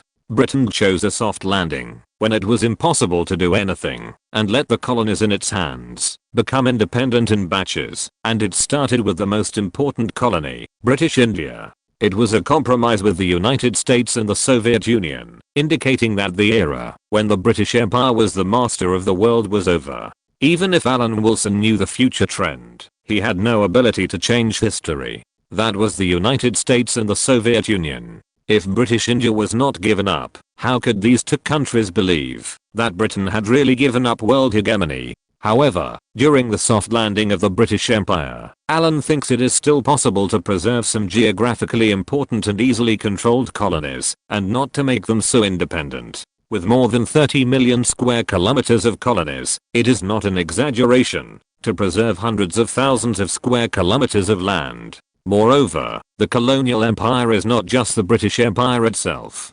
France, the Netherlands, Belgium and even Portugal are all considered impoverished aristocrats. I'm not too slow to write 2 chapters a day. It is October 1st now, and the editor has not finished his vacation yet. The editors in the public period never urge you to submit manuscripts, which is completely different from after the publication. They may even slow you down. Chapter 11 Junagadh State. Of course, these words were not said to the assistants in front of him, but Alan Wilson made them understand how to make a choice from the perspective of their own interests. You have to understand that once British India becomes independent, it will become the mainstream in London. What should we consider now? There are 100,000 civil servants and their families in British India now. Will they become Indians directly in the future? Seeing these assistants shaking their heads, obviously not interested in becoming Indians, Alan Wilson changed the subject and said, "Then we have to consider another question. Are there so many jobs left for those of us who return home? Can we still stay in the civil service system?" At this point, the meaning is very clear. Including Alan Wilson, the Hyderabad Commissioner, all civil servants in British India are now at risk of unemployment. For the sake of their future lives, it is not excessive to strive for their own interests as much as possible. You must know that they are now facing the world's richest man. This time, the unified thinking was very successful. There is no need to imagine the future of unemployment. Outside the British residential area, there are many ragged and idle people in Hyderabad, begging with numb eyes. If you imagine these hungry people as yourself, it may be the scene of British India's independence and their return to the British mainland. After figuring this out, when discussing issues later, these assistants were obviously much smarter, as if they had grown up in one day and became really like civil servants. The student temperament, when they walked out of the campus, had disappeared. Alan Wilson thought it was not difficult to get armaments. In 1945, more than 5 million troops fought under the command of Britain. Although Britain's main army was built on the navy, at this critical juncture of the World War, the army was also huge.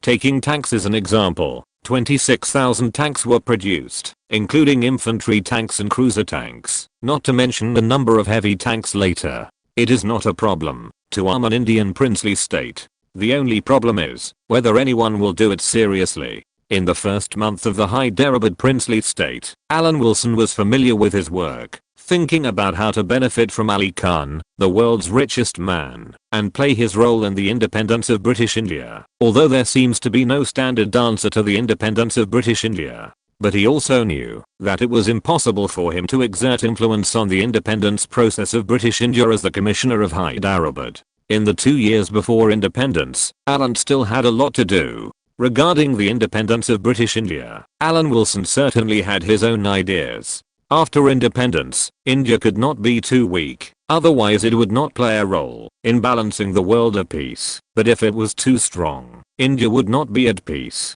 And after India's independence, how would it view the period of British colonization? There is no doubt that India would definitely consider it a national humiliation. The jokes about Britain plundering $50 trillion, which were rampant on the internet and later generations, could represent the thoughts of Indians. As long as there was no neighbor in the north who was causing hatred, Britain would generally be the object of Indian curses. While establishing a personal friendship with the monarch of Hyderabad, Alan was also contacting other princely states. As the most powerful princely state in South Asia today, Hyderabad played a role as a weather vane among the more than 500 princely states in India. It can be said that many princely states are following the words of Hyderabad.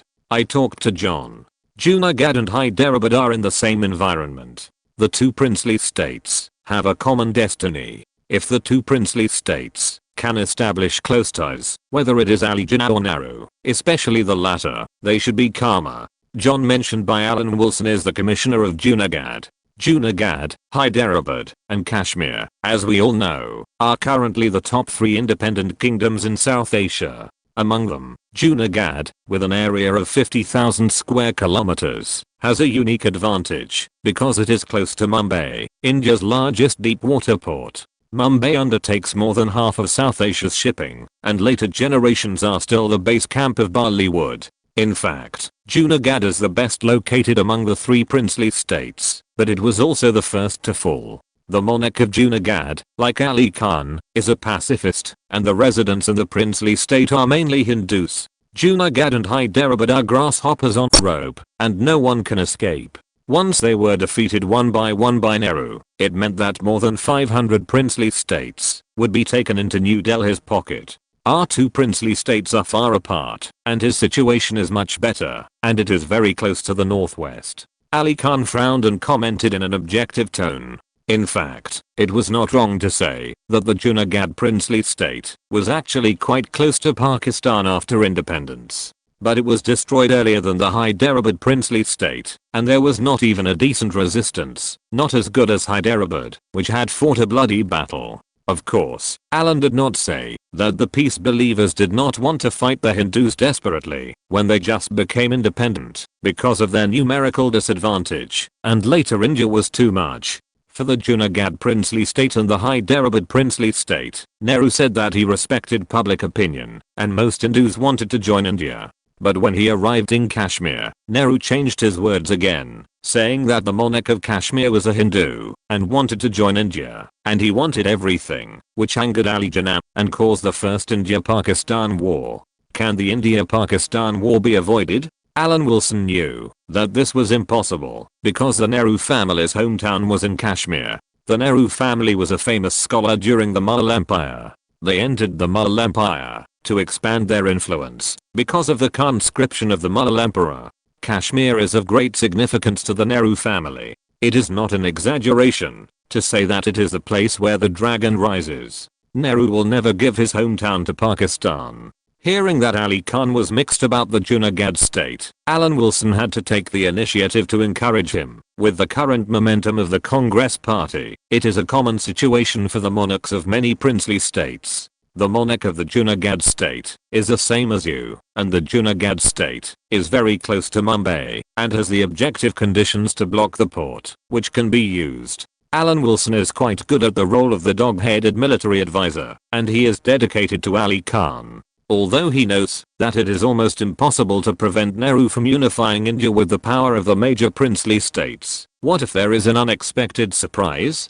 Chapter 12 New Delhi Conference. Taking out the British version of the theory of 10 wins and 10 losses, and letting Ali Khan think along his own lines, Alan Wilson even had his eyes on the legacy of the Third Reich. After the defeat, the Germans should have a lot of submarines in their hands, right? As long as the Junagadh state has the financial resources to buy, it can be regarded as a continuous contribution to the post-war period. As for the Mysore state and the Travancore state, which are located in the south of the Deccan Plateau and are not weak in South India, it is even easier for Alan Wilson to contact them. Because of the special relationship with the Hyderabad state, he, the Hyderabad Commissioner, also has the control of these states. One of the characteristics of British India is that the north is poor and the south is rich, who makes South India have fewer people and far more per capita resources than the north. On the contrary, the vast majority of the population is concentrated in North India in the Ganges and Indus River basins, and there is indeed great competitive pressure. Alan Wilson sent several assistants he brought to the Mysore state, the Travancore state and other places, which can be regarded as fulfilling his responsibility as the Hyderabad Commissioner, and contributing to the British India that disappeared at some point. Only after he really began to have ill intentions towards British India did Alan Wilson realize that there was still a lot he could do. He could not say that he could not make the Congress Party, which now had many supporters, unable to unify the country, but it would not be difficult to make Nehru spend more time to achieve his goal. Respected Maharaja, to be honest, you are in the same environment as all the Maharajas of the princely states. You have the status to unite these Maharajas, because in the eyes of the Congress Party, the long-term goal for you princely states is only one, that is to make you disappear in a unified India. Please forgive me for being so direct, but the fact is so real. Alan Wilson said with a serious face, a single princely state has no ability to resist the Congress Party. Only when several powerful princely states form an alliance, or even all the princely states form an alliance, can your status be guaranteed. I sent several assistants to visit the princely states in the south, and there is also work in this regard. Of course, this cannot be said publicly. Now the governor's office has to unite the Congress Party. Now the war is not over yet, and the governor's office and even London have to maintain stability in India. We certainly don't want British India to be independent, but in case independence becomes a foregone conclusion, I can only try my best to help you privately, in a non-public situation. Now that this point has been made clear, in terms of strengthening relations with the Junagadh princely state, I will help you accomplish this when I return to New Delhi. You've only been here for a month, and you're going back to New Delhi? Ali Khan was a little surprised. He had to admit that Alan Wilson was really to his liking in terms of morality. He was completely from the perspective of Hyderabad, which was not seen in the previous commissioners. Although there were many Hyderabad commissioners in the past who did their jobs well on the surface, they could still see some arrogance hidden in them. But this young man was different. When he heard that Alan Wilson was going back to New Delhi, he actually didn't want him to leave. Alan was of course different. The previous commissioners didn't know that British India was likely to be independent soon, but he knew it. Since he knew that it was highly likely that it could not be stopped, why not make some money from the world's richest man? I'm just going to make a routine report, not to be transferred. The Maharaja has something to give to my assistants, and they will notify me. It's all the same. Alan Wilson nodded with a smile, dispelling Ali Khan's concerns. He felt that this routine meeting might be related to the ongoing Burmese campaign. Now the British Indian Army was attacking Burma fiercely. As the richest colony, British India must be sweating and bleeding. There is a famous saying that the British Empire will never surrender before the blood of the Indians is dried up. This routine meeting is indeed closely related to the current war. In addition to the Burma campaign in front of British India, the German offensive in the Ardennes counterattack on the western front of the European battlefield finally stopped. The Allied forces on the western front breathed a sigh of relief and did not let the scene of being driven into the sea in 1940 repeat. After the Ardennes counterattack, the road for the Allied forces on the western front to attack the German mainland has been paved. Of course, for British India, the Ardennes counterattack is just a topic of conversation. The British Indian Army's attack on Burma is the most important. I'm really surprised that Nehru is looking for trouble for the governor's office every day, but he seems to have no opinion on the Burma campaign. When Commissioner Jinnah met Alan Wilson, the two quickly got along well and talked about the current Burma campaign. Maybe it's because of the British Indian Burma province? I'm just guessing. Alan Wilson smiled. British Burma was once a province under the jurisdiction of British India for a period of time until 1937. In Nehru's eyes, maybe Burma will be part of India after independence, but it will definitely not succeed. Britain has already separated Burma from the provincial units of British India in advance, and it has become independent from India again as British Burma. Even if Nehru really has any ideas about Burma, he can only think about it. The monarch of Junagadh, are you satisfied with your work? After fooling around with the issue of Burma, Alan Wilson remembered his important task as the military advisor of Ali Khan and asked about the other party's work in a roundabout way. Fortunately, Salman Khan is quite cooperative. John said concisely, there is no conflict between us. It is not enough to just have no conflict. Alan Wilson was about to speak, and the secretary had already appeared to let the commissioners of various provinces and princely states enter the meeting room. Everyone stood up and entered the meeting room in twos and threes. Senior officials and commissioners of 17 provinces of British India, as well as several famous princely state commissioners entered the meeting room. Sir Baron was already waiting inside. After everyone sat down, this highest meeting representing British civil servants began. In 1945, it was not uncommon for high-ranking Indian civil servants to be in British India, but British India was a dual administrative body, and no Indians attended this meeting. Sir Baron first stated in a joyful tone that after the Ardennes counterattack, Germany had lost its offensive power, and it was only a matter of time before the Allied forces on the Western Front invaded Germany. He even optimistically predicted that the European war would end within a year, which aroused cheers. Alan Wilson also applauded. He felt that the time for the war on the European battlefield to end should be the same as in history, and it would end in half a year at most. Sir Baron's prediction was already very conservative. But we can't be blindly optimistic. The fighting is still going on in the Southeast Asian battlefield, and the Japanese troops in Burma are still resisting stubbornly. Sir Baron lit a cigarette and took a puff, saying with a smoky smell, now the British Indian Corps is still fighting, and what we do is to ensure the needs of the soldiers as much as possible. This is also the purpose of everyone coming here. British India must do its best to ensure the supply of the expeditionary force. Chapter 13 How to deal with Indian traitors.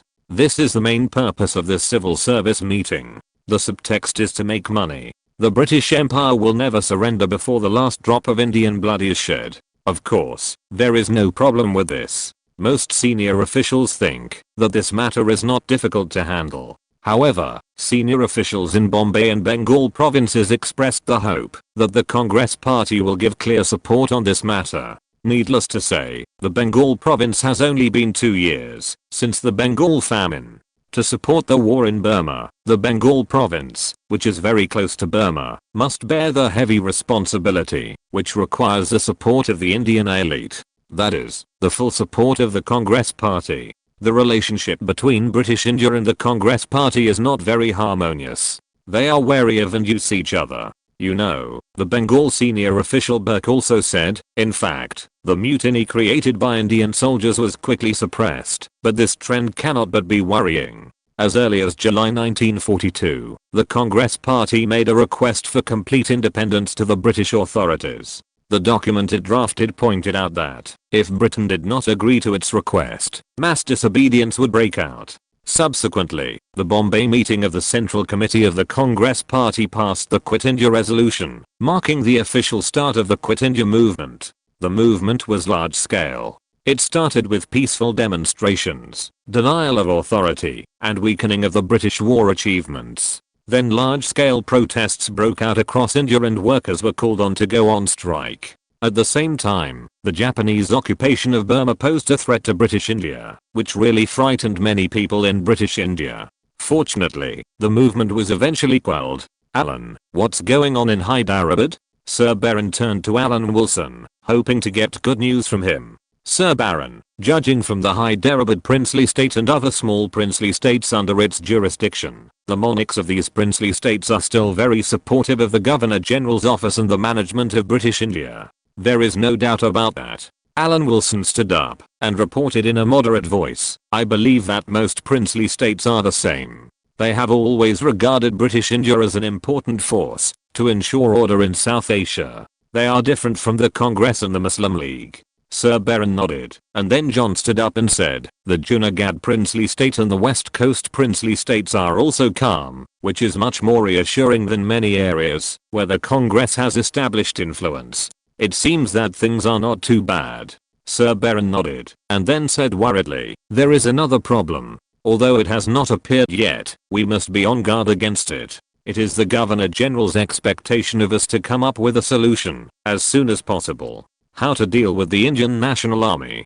Sir Baron was greeted with silence. The dawn of victory was not far away, but the problems that were about to arise were more difficult than one. The Indian National Army was a military organization established by Chandra Bose. At the beginning, this army was mainly composed of British Indian prisoners of war captured by the Axis powers. Later, many Indians in Malaya and Burma controlled by Japan voluntarily joined the organization. The goal of the organization was to liberate India from the British. Therefore, during the Japanese occupation of Burma in World War II, it assisted the Japanese army in fighting against the British Indian Army in the Battle of Imphal. Although Chandra Bose joined the Axis powers, he did have a great reputation in later generations. His portrait has always been hung together with Gandhi and Nehru. It is conceivable that he has a high status in India. How to face this anti-British armed force? Although no one spoke first, they all wanted to kill Chandra Bose and the entire Indian National Army.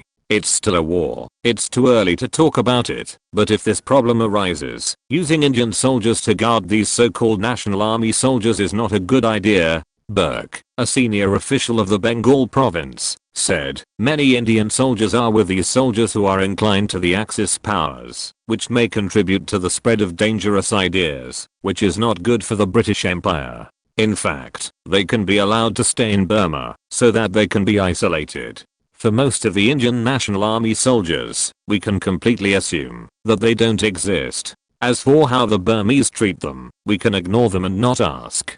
After a few years, it will have nothing to do with us. With so many things to do in post-war reconstruction and resumption of production, it is normal to forget about these people, isn't it? Alan Wilson followed the words of the senior official of the Bengal province, walked around and continued, as for Chandra Bose himself, of course I hope he dies directly in the war, but the war is not over yet, so we can ignore him for now. Alan Wilson proposed to throw tens of thousands of Indian National Army prisoners of war into Burma to fend for themselves, and there was no need to escort them back to India. He still has some understanding of Myanmar. The largest ethnic group in Myanmar, the Burmese, and most of the ethnic groups have no relationship with Indians at all. The religions are also different. Myanmar is Buddhist, and India is Hindu.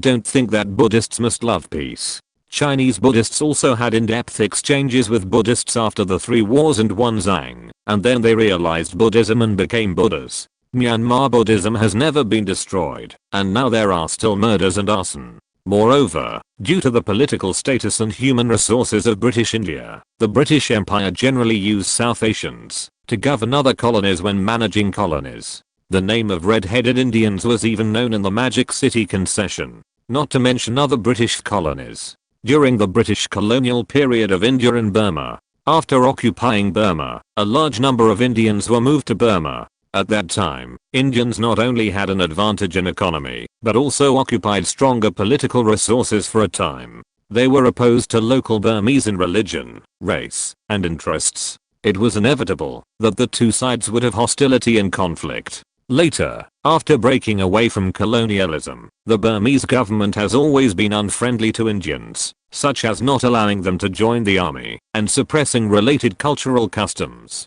Alan Wilson believed that once these Indian National Army prisoners of war fell into the hands of the Burmese, as long as the British civil servants in office forgot about them, the Burmese would most likely make these enemies of the British Empire live a life worse than death. Sir Baron heard this and asked meaningfully, "Oh, will it happen so naturally? Maybe. We don't know all the local forces. Once provoked, they may do irrational things." Alan Wilson shrugged and smiled uncertainly. "Oh, that's really unexpected." Keane, a senior official of the United Provinces, sighed with understanding and said with a bit of contempt and disdain, "This is also a good thing. The whole Indian population is breeding like cockroaches. Even if they can't even eat, they have to mate all the time. Wherever they go, there are endless crowds." Chapter 14 Matters between commissioners. "It's simply racism. But it has nothing to do with me." Alan Wilson's mouth curled up slightly, thinking to himself whether the rape label that India would be famous for in the world in the future had already appeared vaguely. Thinking a little far, after the meeting, the governors and commissioners of each province did not leave, but took this opportunity to socialize. Sir Baron had prepared red wine and whiskey for these civil servants who had worked tirelessly to New Delhi to take off their fatigue and find a sense of home. The unprecedented World War was still going on, and these backbone civil servants in British India were carrying out the fine tradition of being tight in the front and tight in the back, showing the gentlemanly demeanor that the British Empire could never lose at any time. As the Commissioner of Hyderabad, Alan Wilson had just shown a mature attitude at the meeting of senior civil servants, and he also attracted the attention of a group of colleagues. If it were normal, with such a young face, Alan Wilson would definitely be excluded and indifferent, but in British India in 1945, at such a special period, this was not the most important thing. For those who have reached the top of the civil service in British India, they are now more concerned about the existence of British India. Once British India becomes independent, as some voices in London say, 100,000 civil servant families will return to the British mainland. How many people can continue to work in respected jobs? This is a big problem. Compared with this major event, Alan Wilson's abrupt becoming the Commissioner of Hyderabad is no longer a big deal. It can only be regarded as a small matter in the process of great changes. To be honest, Ali Jinnah and Nehru should not cause trouble at this time. Bengal's senior official Gwan Burke is optimistic about the support of the Congress Party and the Muslim League for the war. When this sentence was said, many senior officials and commissioners nodded. Although the incidents caused by the Congress Party and the Muslim League have become bigger and bigger in recent years, the British Indian Governor's Office and their civil service system are still in control of the situation. Nehru and Ali Jinnah have caused more trouble for each other. I also agree with Burke's idea. If they don't cooperate with our work at this time, it will only give us the opportunity to deal with them. The hatred between the Congress Party and the Muslim League is greater than that between us. The senior officials of the United Provinces nodded without thinking. In dealing with these two major forces, Britain's long-standing political experience played a role, and it was also what the British Empire was best at doing. Divide and rule. Everyone did this in Europe. The more at this time, the Congress Party and the Muslim League did not want the Governor's Office and the Colonial Office to stand on the other side and be hostile to them, so they would have the idea of gain and loss and dare not show a tough attitude. Fairness and justice will be passed down from generation to generation. This is also the finest tradition of the British Empire. Burke suddenly raised his glass to Alan Wilson and said, "Alan is so young, and he already has this understanding. I'm happy for old Wilson." "Thank you." Alan Wilson also raised his glass. In fact, the relationship between the two sides is not alienated. After arriving in India, old Wilson worked in Calcutta, and Calcutta is the center of Bengal province. Although there was a minor flaw like the Bengal famine, if we dig deep, we can't take all the credit for it. Burke must have a share. The precious friendship formed during the Bengal famine allowed Burke, a senior official of the Bengal province, to come forward at a critical moment and accept Alan Wilson. It also means that these senior civil servants of British India have officially accepted the candidate of the Hyderabad Commissioner. It's better to come late than not to come. Even according to history, British India will still exist for at least 2 more years. During this time, everyone can fill thick suitcases with money and return home in glory. Besides, what if British India can continue to exist? Isn't it okay to fantasize? However, the most important thing for Alan Wilson now is still the duty of the Hyderabad monarch's dog-headed military advisor. As an honest man, he will never deny that he is more concerned about his relationship with Ali Khan than his work in British India. He also needs to have a good talk with the Commissioner of Junagadh. For Sir Baron, he still had to continue to communicate with the Congress Party and the Muslim League, hoping to get the support of the two largest forces in British India, when victory was already in sight. This occasion was completely a communication between Sir Baron and the main forces in India. The governors and commissioners of various provinces were in New Delhi to solve their personal affairs. Alan Wilson also regarded this return to New Delhi as a vacation, chatting and strolling with John. What good servants the Indians are. I wonder what the London side's opinion is in the end. Although he was not very old, Alan Wilson spoke like an old imperialist. The two took a leisurely walk and finally stopped in front of a stall. Seeing that there was some dust on his leather shoes, he sat directly in front of the Shushina and took the time to enjoy the imperialist treatment in the future capital of India.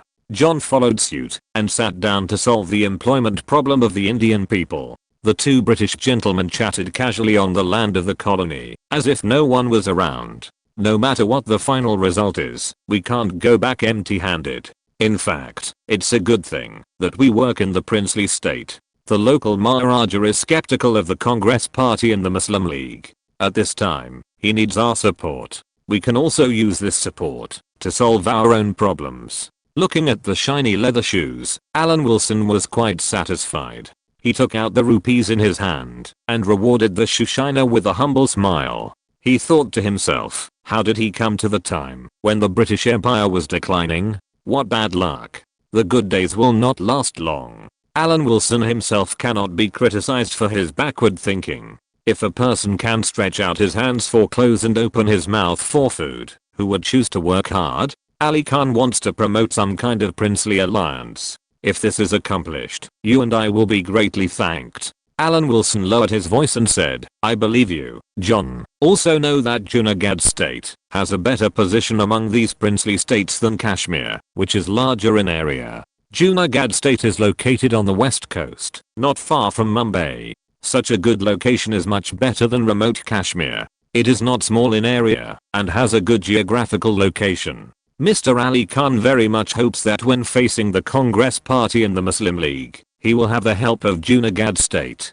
John stretched out his hand to rub the newly grown stubble on his chin and said calmly, we should think about what kind of way out we can get with the power in our hands. Ali Khan was the richest man in the world a few years ago. Alan Wilson's words were ambiguous, and there was something to talk about. In just a few words, the two princely commissioners had reached a consensus on looting India's wealth and carrying out an unprecedented theft. It cannot be said that the affairs between the princely commissioners cannot be described as theft. This is all part of their duties. The two have the right to seek benefits for the princely states that have good relations with the British Empire. If you're listening to this novel on a channel other than Fanfic World, it means they downloaded and uploaded it without effort. We cordially invite you to visit our channel, Mundo Fanfic Novelos. There you'll find the original version of this story and you can explore many other novels of various genres. We're waiting for you to immerse yourself in a world of incredible novels. Chapter 15 Mountbatten.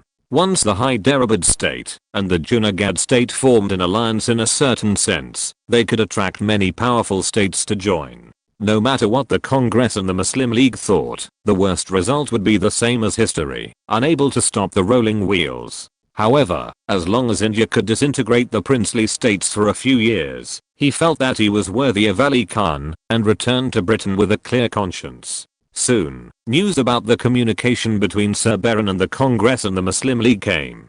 Nehru himself came to the governor's house, but the leader of the Muslim League, Ali Jinnah, did not come. However, the representative of the Muslim League brought Ali Jinnah's opinion. The Muslim League stated that, as long as the governor's house clarified the plan for the partition of India and Pakistan, it could provide support in the next war. The chairman of the Congress Party, Nehru, was also willing to cooperate with the interests of the British Empire in this matter. The statements of the Congress and the Muslim League made the governor's house feel relieved. As long as British India was stable, they could continue to support the war to recover Burma. The senior officials and commissioners of various provinces were also happy to see it happen.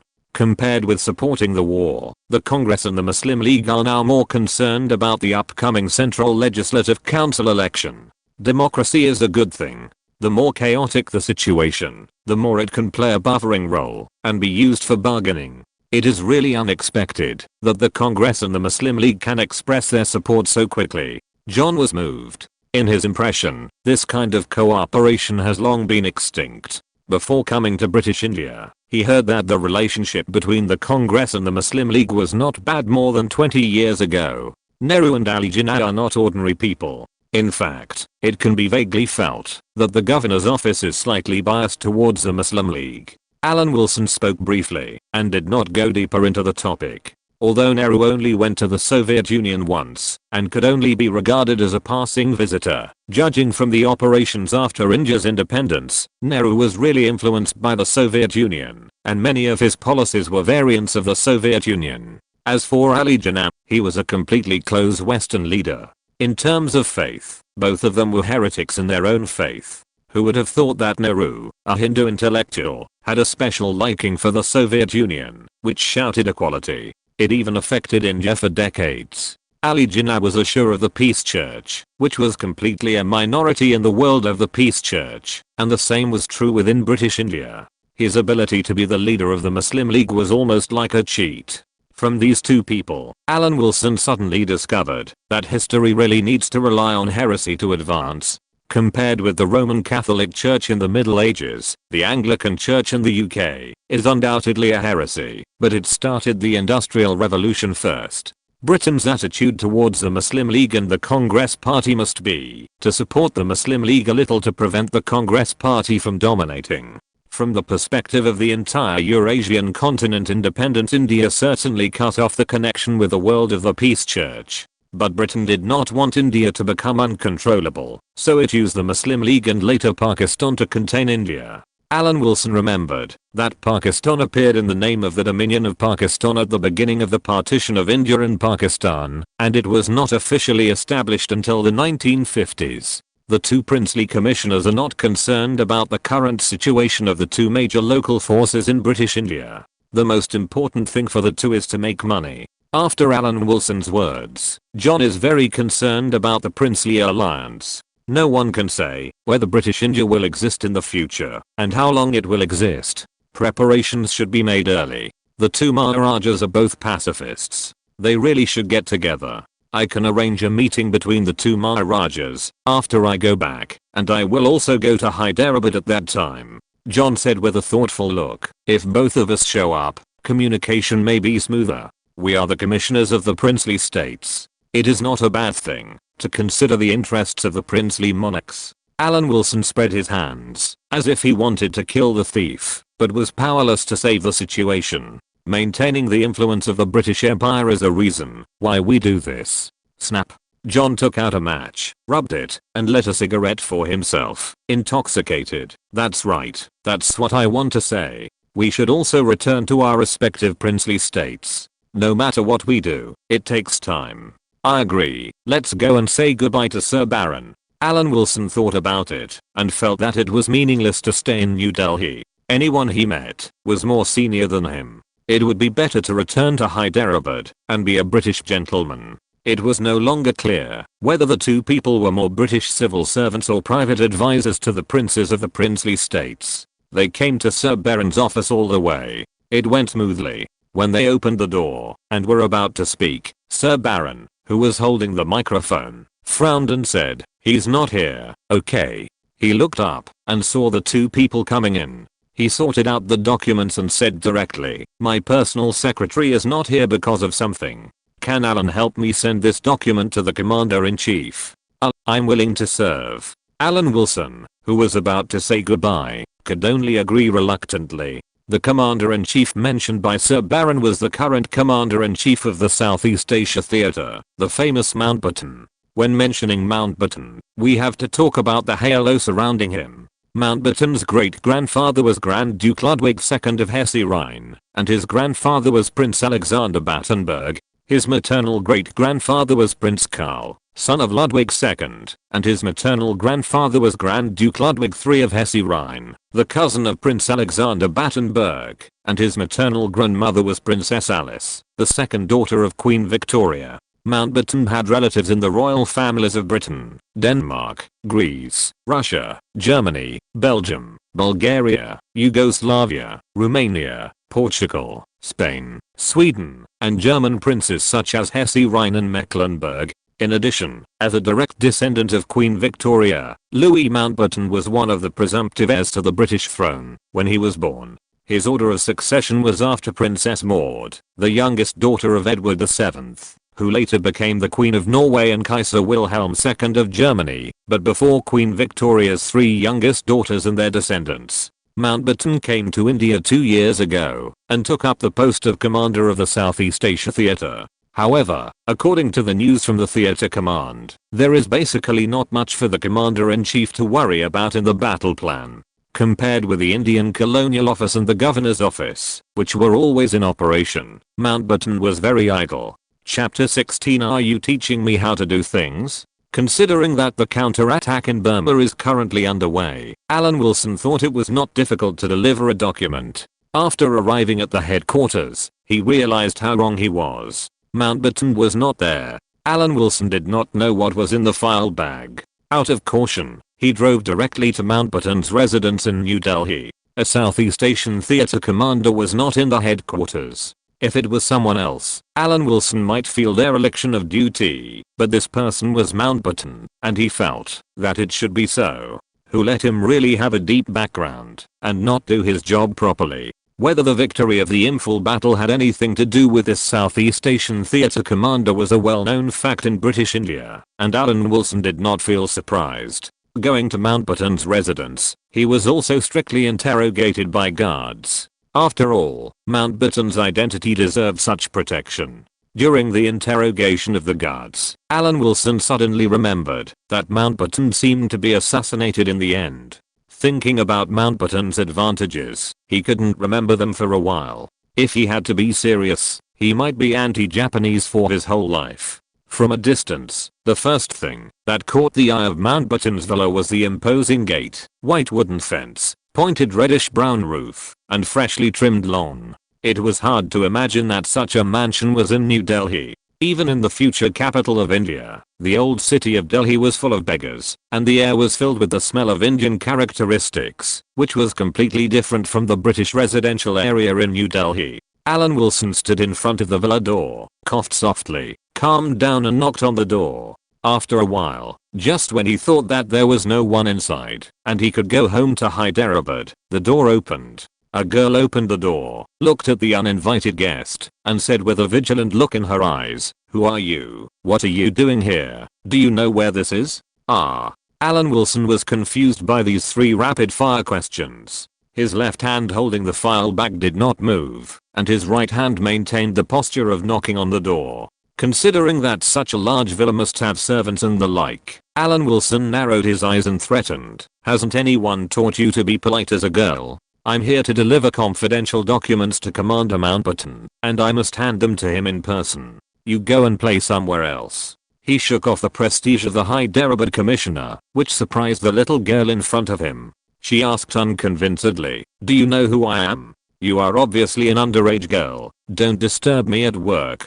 I don't have time to play with you." Alan Wilson responded helplessly, stretched out his hand to move the little girl aside, looked at the furnishings of the villa, and turned back, as if he remembered something, and said, "Which room is Commander Mountbatten in? My father is not here, and I don't know where he is." Pamela Mountbatten puffed out her cheeks and said, "I'm not a servant. My name is Pamela Mountbatten, and the person you're looking for is my father." At this critical moment, when she was in danger of being fired, just after she had sat down in the position of commissioner, Alan Wilson didn't even have time to consider Pamela Mountbatten's identity, and said to herself, "What a pity, the governor's office asked me to deliver the documents. Is your mother here?" An interruption actually succeeded, and Pamela Mountbatten shook her head embarrassedly. "My mother is not here either." I'm the only one in this villa now. Although New Delhi is safe enough, it's not excessive to be careful. Alan Wilson suppressed his vigorously beating heart.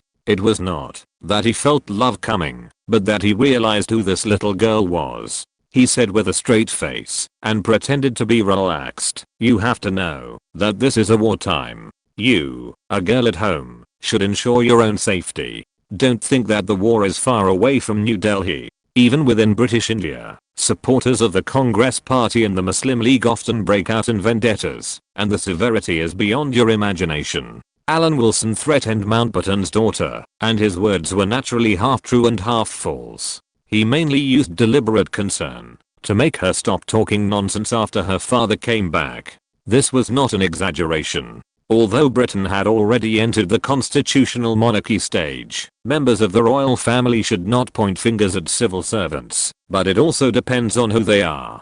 Mountbatten is now business card of the British Empire's royal family, and Alan Wilson didn't want to attract her attention.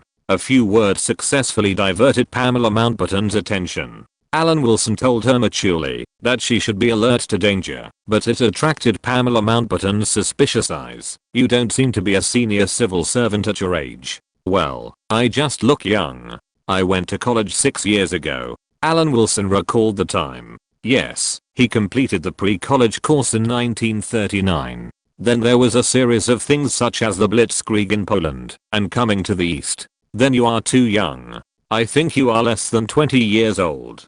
Pamela Mountbatten exclaimed in disbelief and was successfully misled by Alan Wilson's words. Alan only revealed the years before he went to college and did not say his age. As for the age guessed by Pamela Mountbatten, it can be said that she made it up in her mind. Alan Wilson stayed, not because he had any intentions towards Mountbatten's daughter, but because of risk considerations. He could not let the documents go unaccounted for. Relying on her deceptive honest appearance, Pamela Mountbatten agreed. He looked not much older than herself, but he had become a civil servant of high status. Pamela Mountbatten was also quite curious. Her father and mother could not be with her every day, so it was a good thing to have someone to talk to her. "My mother is surrounded by a group of Indian noble ladies, and my father is so busy that he may not be back," Pamela Mountbatten said arrogantly. "But if they are really busy with work, it would be fine. But it seems that this is not the case. How about this? Give me the documents, and I will pass them on to my father when he comes back." Reaching out and raising his wrist, Alan Wilson looked at the time. Obviously, he had no interest in Pamela Mountbatten, the second generation of the rich. What he is most interested in now is promotion. Everything else can be abandoned. He is not a stunning beauty like Elizabeth Taylor, but since Pamela Mountbatten took the initiative to speak, he will also respond in a casual manner. "It's very strange. Are you teaching me how to do things? At your age, you can only see the appearance. These Indians are approaching your parents with a purpose, because this represents a path to success." Alan Wilson straightened his clothes and tilted his head calmly. "Once one day we have no authority, these Indians who reproduce like cockroaches will become another. If it were me, I would not open my heart to people from all walks of life in India, even if the other party may be a Brahmin." Chapter 17 Strength determines everything. We are gentlemen of the civilized world.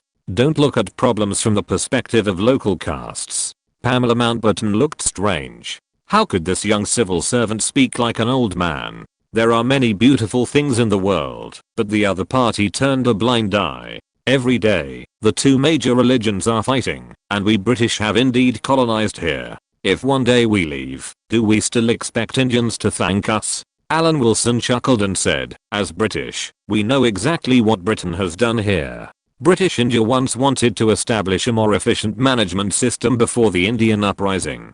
At that time, Britain was building an efficient management system while devouring princely states and eliminating the caste system. But the caste system is the pillar of Hinduism. In the end, several reasons combined together to cause the Indian uprising.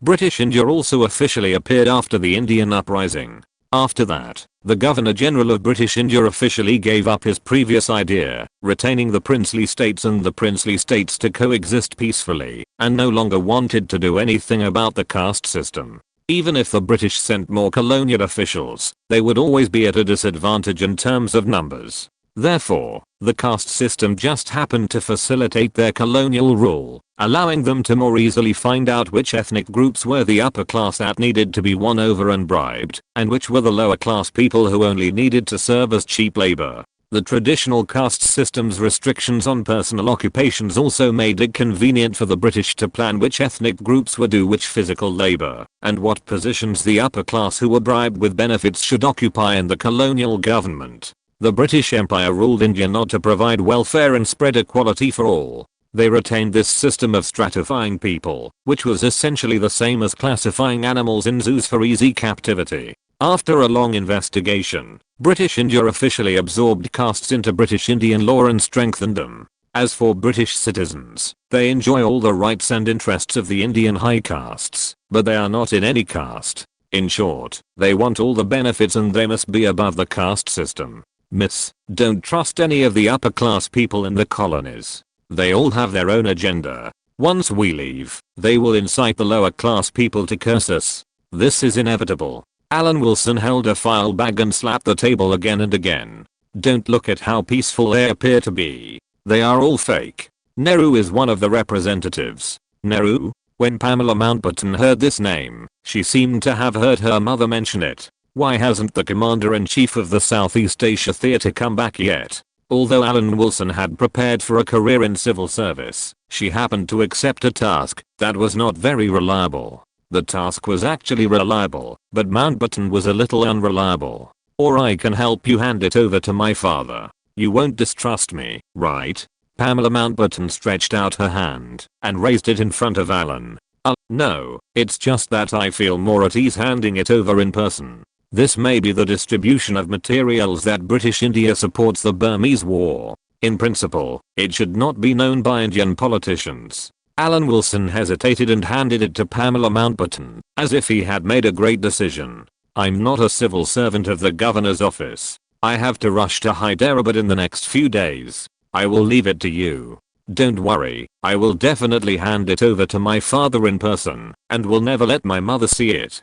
Pamela Mountbatten raised her head and said confidently, you are too serious. How come you look like someone from Me6? Alan Wilson's body paused slightly as he walked to the door, but he immediately adjusted himself and left the villa. How can I explain this? He really is. How can he not come into contact with intelligence when providing intelligence on Pearl Harbor? Now, in addition to being the Hyderabad commissioner, he is also an informant of Me6. Miss Pamela, then I'll leave it to you. Alan Wilson politely asked and closed the door from the outside. What now occupies the mainstream media position in the world is undoubtedly the Yalta Conference. The big three of Churchill, Stalin and Roosevelt, under the premise that the Axis powers are at the end of their rope. The post-war order will be formulated under the leadership of the leaders of the United States, the Soviet Union and the United Kingdom, which is full of intrigue. Later, French President Charles de Gaulle once said angrily that this was a meeting to divide the spoils, full of secret operations.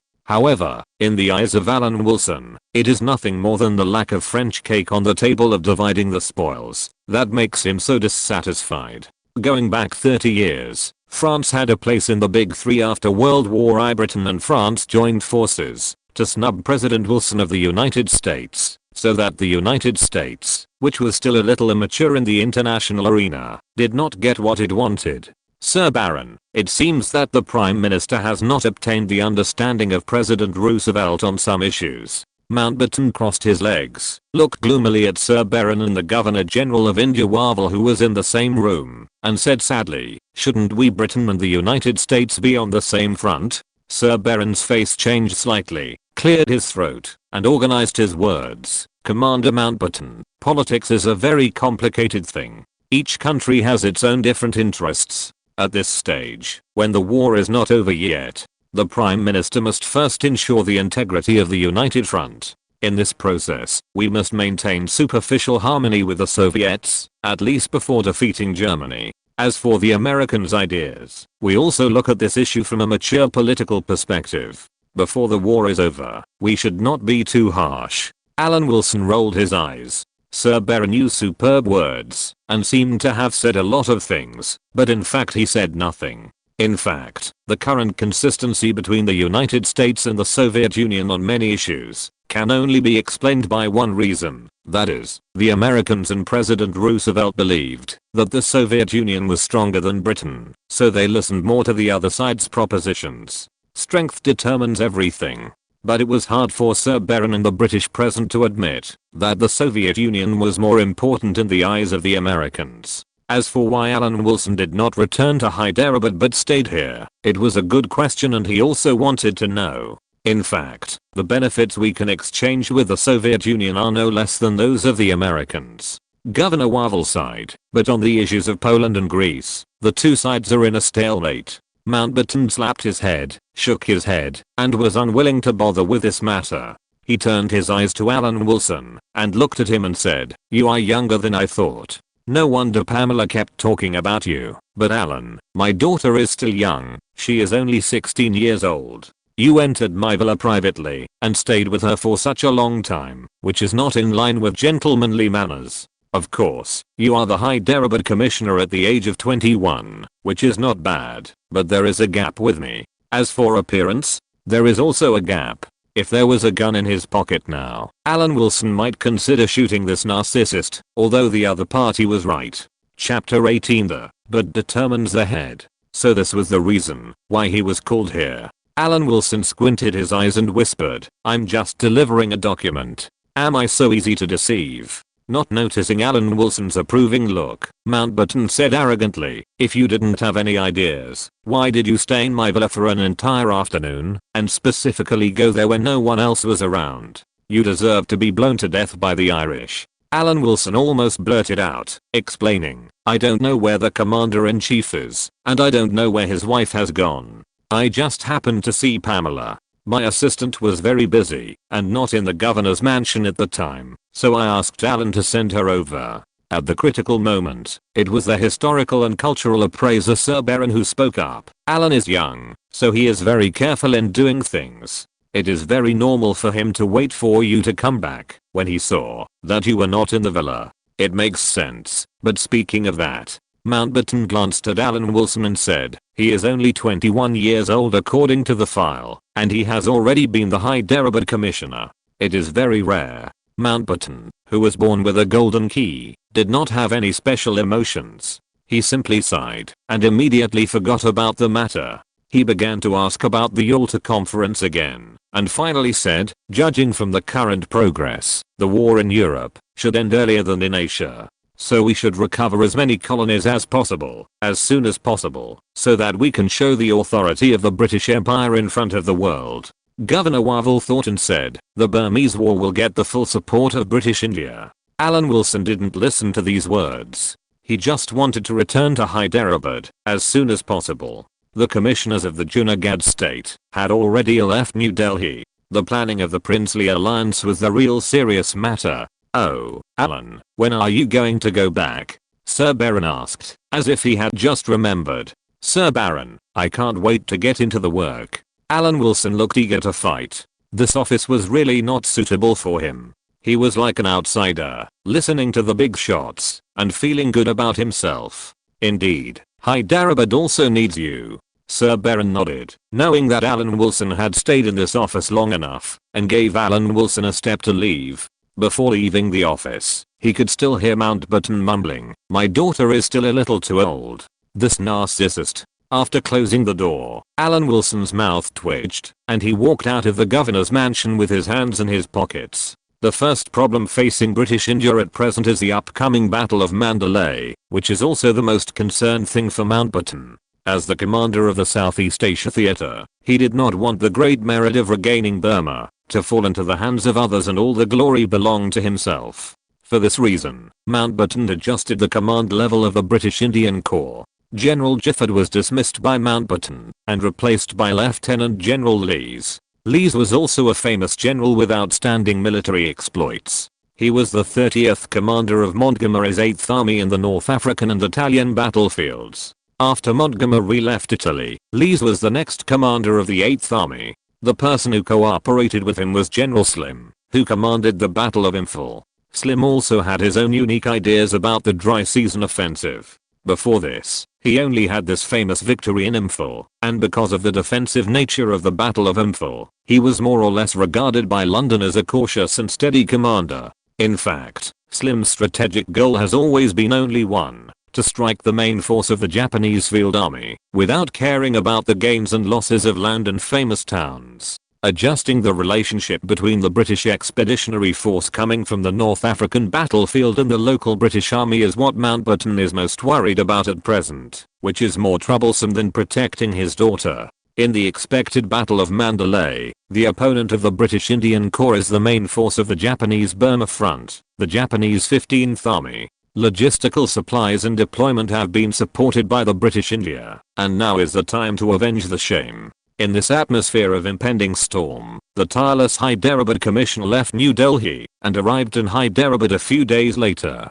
His nasal cavity was filled with the familiar smell of India. He was very pleased to see the untouchables, ascetics, and Alan Wilson everywhere. Isn't happiness the result of comparison? He first talked with his assistants about the spirit of the New Delhi conference, and then asked whether the situation in Hyderabad had been stable recently. There was a riot, and Ali Khan's army has suppressed them. Less than 1,000 people died. That's not many. It must be a protest by Hindus. Alan Wilson nodded knowingly and asked, what's the reason? It's not that Alan Wilson is particularly ruthless, it's just that this is a daily life of British India, so daily that it is not worthy of attention. In such a large place, hundreds or thousands of people die every day. It's such a common thing. It seems that the grassroots organization established by the Congress Party in Hyderabad caused dissatisfaction among the princely army on some festival, and the two sides have clashed. Alice followed in his words and reported, we have reported it to New Delhi. New Delhi is busy counter-attacking Burma, so don't cause trouble for the busy governor's office. It's not a big deal. Our job is to establish a harmonious relationship with Ali Khan. Alan Wilson frowned and said slowly, parades and fights are all Indians' own business, and have nothing to do with us. That being said, it is worth noting that the Congress Party has established a grassroots organization in Hyderabad. To sum it up in one sentence, this is called taking root in the grassroots. I didn't expect the Congress Party to be so powerful in this era. It is far from the mud. That can't be helped in the future. He never underestimated Nehru. He was much better than the older mortals who could only incite the nation and shout slogans using Hindu nationalism in later generations. Go check the development of the Congress Party in various cities in South India, how much power it has in these princely states, and what do Indians think of the Congress Party? After instructing his assistant to do it, Alan Wilson went directly to the door and talked to Ali Khan, comforting the noble king when he encountered the rebellion of the people. In fact, the people are so irrational. Think about it carefully. The railways and schools in Hyderabad were built by you, but they are not grateful at all. Instead, they always want to greedily ask for more. As soon as he spoke, he exposed his bud problem. Since he came to this era, Alan Wilson quickly integrated into the role of the colonizer and threw away the nonsense of equality for all. It proves with practical actions that we don't hate the colonizers, but we hate the colonizers, not us. Chapter 19 The Portuguese.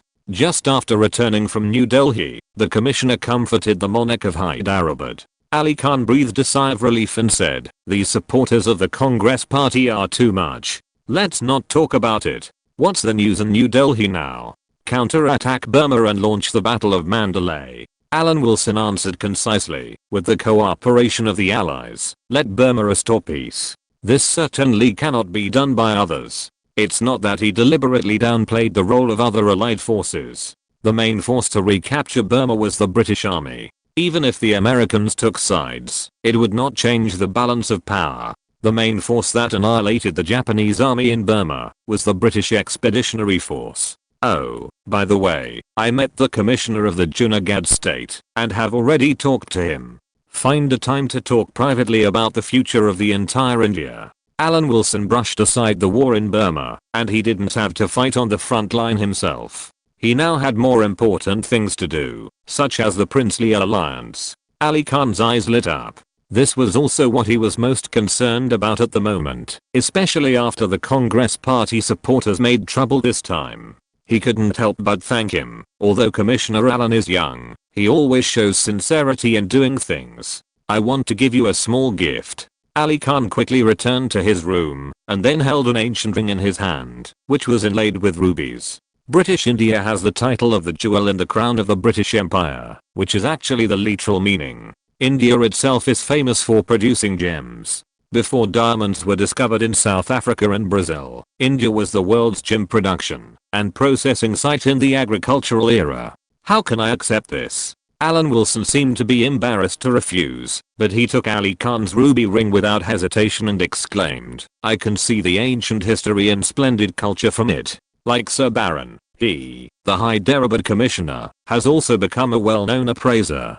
He said hypocritically, "In fact, from the perspective of friendship, I shouldn't accept such an expensive gift. It's just a souvenir, and it has no value." Ali Khan reminded the other party in a calm tone that he was once the richest man in the world, but it was not easy to see from his appearance. "Since it's a souvenir, I won't be polite." Alan Wilson accepted it openly and squinted his eyes and said, "I'll contact John, and it would be best if we could facilitate communication with the Junagadh state in the near future. That would be the best." Ali Khan nodded indifferently. This was much more important than a ruby ring. Alan Wilson had never thought about being able to handle all the more than 500 princely states, but the alliance of several large princely states could be tried. When he returned to the commissioner's apartment, he asked Andy to contact John, the commissioner of the Junagadh princely state, and invited representatives of the Mysore and Travancore princely states. In this way, when he left Ali Khan's palace,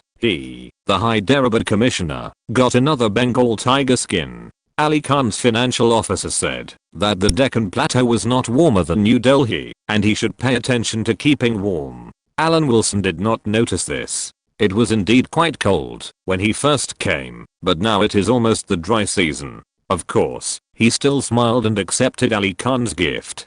People sincerely helped the commissioner solve life problems, and he couldn't refuse them thousands of miles away, right? This involves the harmonious relationship between the British Empire and Hyderabad, and it cannot be taken lightly. Back at the commissioner's apartment, Alan Wilson prepared food while instructing his assistants on their tasks. Out of distrust of India's sanitary conditions, he developed the habit of cooking for himself. After coming to India, Britain itself is world famous for its dark cuisine. These assistants who followed soon found that they had the opportunity to receive extra benefits and praise the food prepared by the commissioner. Alan Wilson, who has the tradition of eating hard at the front and hard at the back, also took out the whiskey he brought back from New Delhi as a garnish for dinner, which made the assistants speechless. According to the provisions of British domestic law, a superior like Alan Wilson who makes his assistants busy at any time of day and night is definitely unwelcome. But other conveniences have diluted this dissatisfaction. We contact these larger princely states, almost all of which are princely states in South India. Elisa stretched out her hand to lift the ends of her hair and said confusedly, "Even if we go on a business trip with 10 people, we can get the job done. The princely states in North India are weak and surrounded by the provinces of British India, so their utilization value is very limited." Alan Wilson took out a handkerchief and placed one in front of each of the 5 female assistants. He placed the last handkerchief in front of Elisa and whispered, "In fact, there is another guest I want to invite. Commissioner, where are we?" Andy pointed at himself and looked around. "How come male assistants are considered people? I'm a male chauvinist. I think men don't need to be taken care of. They should be able to handle their own affairs." Alan Wilson replied unhappily and immediately turned back to the main topic. "If any one of you has time recently, go to Portuguese Goa and say it's a private party. We don't expect to talk about anything. It's just an ordinary social interaction." In fact, if you look at the map of South Asia in 1945, in addition to British India, there are also French India and Portuguese India in the entire subcontinent. French India is a few city strongholds. Most of the colonies in Portuguese India are also strongholds, but Goa can be regarded as a colony. In the process of colonial independence, Britain and France have different strategies. France is much more difficult than Britain. It has adopted a repressive stance on the colonial independence movement, but the intensity is also different. It is unwilling to spend too much energy on the colonies in Asia. It gave up Vietnam when it knew that it was impossible to do anything. It mainly invested huge forces in French Africa, especially in North Africa, without compromise. So after India declared independence, France declared the stronghold cities in French India as undefended cities and handed them over to Nehru. In Alan Wilson's eyes, both France and Britain are shit. Faced with vast colonies, they need to make some considerations and make some choices. So here in the subcontinent, the French cannot be counted on. If you take the initiative to show goodwill to France, the French will most likely not be fooled by the long tradition of the British Empire of pitting teammates. But the Portuguese are different. When Goa fell into the hands of the Portuguese, British India did not exist. After India officially became independent, it demanded that the sovereignty of Portuguese India be transferred to India. But even though the International Court of Justice and the United Nations General Assembly both made decisions in favor of India, Portugal did not agree. I went out to mail the contract. I hope it will arrive soon. Didn't you notice that the book has not been signed yet? Be cautious when investing in this thing. Don't lose money. I have to go to Harbin next Tuesday because I have to go for an injury assessment for my fight. I have to go. I will see if I can update it on the same day. Chapter 20. Friendship of the Colonists. In the matter of laying mines, the Portuguese were far more reliable than the French. It was not that the French were unreliable, but that Alan Wilson was not sure of fooling the French and shedding blood for British India. If Alan Wilson had a say in the matter of Indian independence, then the partition of India and Pakistan based on religion would certainly have a share for Christians. The vast majority of residents in Portuguese Goa were Catholics. If the rights of Catholics were not considered, there would be no equality. However, he had no say in the future of British India now. If he had, he could even have a good talk with the leader of the Muslim League, Ali Jinnah, on the matter of Goa. He believed that Ali Jinnah was in a minority position and did not mind using the rights of Christians to embarrass Nehru. Almost at the same time as the Battle of Mandalay began, the Allied forces on the western front of the European battlefield also launched an offensive. Before dawn, the Allied forces' general offensive on the Rhine officially began, and the 1,400 artillery pieces of the 1st Canadian Army roared. The German 84th Division tasted the taste of the devastating shells. The Allied command on the Western Front believed that once they broke through the natural barrier of the Rhine, they would quickly crush the resistance forces in Germany. Bang! The two glasses collided with each other, and Alan Wilson joked with John, the commissioner of the Junagadh state, "We should be grateful that we are safe and sound in this world war that is a huge loss to all mankind. If my physical condition is not suitable for military service, I will definitely join the army and fight for the British Empire until the last moment." John vowed to do so while holding the glass, and then drank the whiskey in one gulp and exclaimed, "But peace is always precious, isn't it? Of course. I absolutely believe that the citizens of the British Empire bravely entered the war." Alan Wilson gave the other party a tacit look. So Prime Minister Chamberlain's original intention of striving for peace is understandable, but it's a pity that the Prime Minister is facing a madman. This statement is a bit politically incorrect. After the World War, Churchill's resistance would of course be affirmed as politically correct. This is a mistake that no British person can make, but the consequences that Churchill will soon lose the election, which is a small sequelae. Standing on the upper floor of the Ali Khan Palace, Alan Wilson put his hands on the fence, looking at the representatives of the princely states and the people of Portuguese Goa below. John, who was also watching this scene next to Alan Wilson, asked, "How could there be people from the Portuguese governor's office?" "Alan, you should know." "I know, Salazar is a fascist head of state," Alan Wilson said to John in a nonchalant tone, but Portugal did not join any camp in the end and maintained its superficial neutrality. In fact, now I believe that both Franco and Salazar are ready to stand beside the victor and cheer for the arrival of peace. "Oh." John nodded after listening, leaned back on the fence, and agreed with his back to the hall. "Who said it wasn't? Haha." The two of them laughed tacitly, and Alan Wilson pouted and said, "Let's talk to the Portuguese. I believe they will be willing." "I agree." John got up and patted his collar and walked down with Alan Wilson. The whole hall was rarely lively. The whole city of Hyderabad was also in a joyful atmosphere. It was not that the local residents were particularly happy for the colonists and other princely representatives invited by Ali Khan, and they did not give them benefits. It was because February and March were the Hindu Holi festival, which was similar to the water splashing festival. The festival in India, to commemorate Krishna, originated from the ancient harvest ceremony and was held in February and March every year. During the festival, groups of Hindus sang and danced, jumped around the bonfire to celebrate the arrival of spring, and splashed water on each other and sprinkled red powder or red water on passers-by. Although Ali Khan was a pacifist, he would not treat the residents under his rule because of customs and habits. The princely representatives had their own affairs, and Alan Wilson also had the work of a commissioner to do. He quickly invited people from the Portuguese Goa governor's office, found a secluded corner to sit down and chat. The Hyderabad palace was not overcrowded, and the invited guests were carefully considered. First of all, small princely states are not included in the invitation. Although there are more than 500 princely states in the subcontinent, there are only a few that can come to the fore, including the Hyderabad princely state. A total of 15 princely states are recognized as having a certain status. The rest are just slightly larger landlords, with very limited strength and influence. The monarch of the Kashmir princely state was not among the invitations, so there were a total of 14 princely state representatives invited this time. Alan Wilson did not pay attention to the situation in the princely state for the time being, but sat with the representative of the Governor-General of Portuguese Goa. Shaking the wine glass in his hand, he praised in a relaxed tone. At present, the Allied forces have entered the Rhine River and will soon completely subdue Germany. The commissioner of the Junagadh princely state, John, responded on the side. I think the Germans can't hold on for half a year, even if they fight for their lives.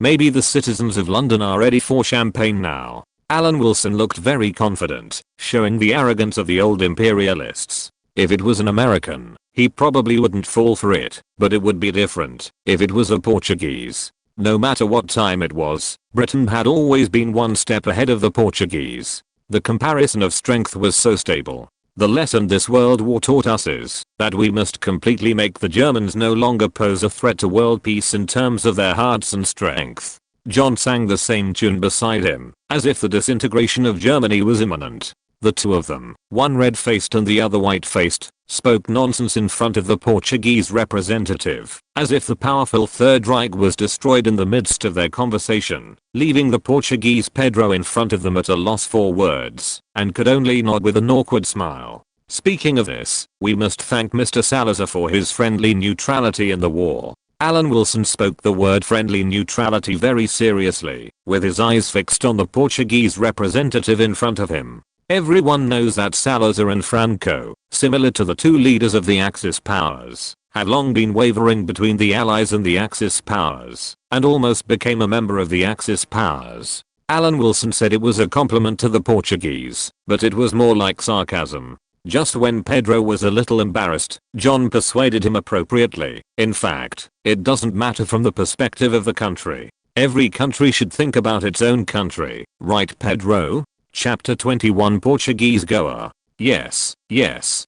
Pedro quickly took over the conversation and said, Portugal has always been very friendly to Britain and has never wanted to change this harmonious relationship. Alan is a little young and can't objectively understand the relationship between countries. John restrained his smile and said softly, I personally believe in Portugal's friendly position. In fact, our two countries still have many common interests, otherwise we would not invite you to such an informal and important private party today. He used several modifiers in succession to indicate the purpose of today's meeting. The subtext was to tell Pedro that after today, the two might not admit that there was such a meeting. Obviously Pedro understood and nodded solemnly. I would love to establish a precious friendship with the two of you. Portugal is also a dictator. Ambiguous relations with Italy and Germany? So what? As we all know, the British Empire never distinguishes between enemies and friends, based on moral standards. It unites the Dutch to fight the Spaniards, unites Germany to check France, and unites France to check Germany.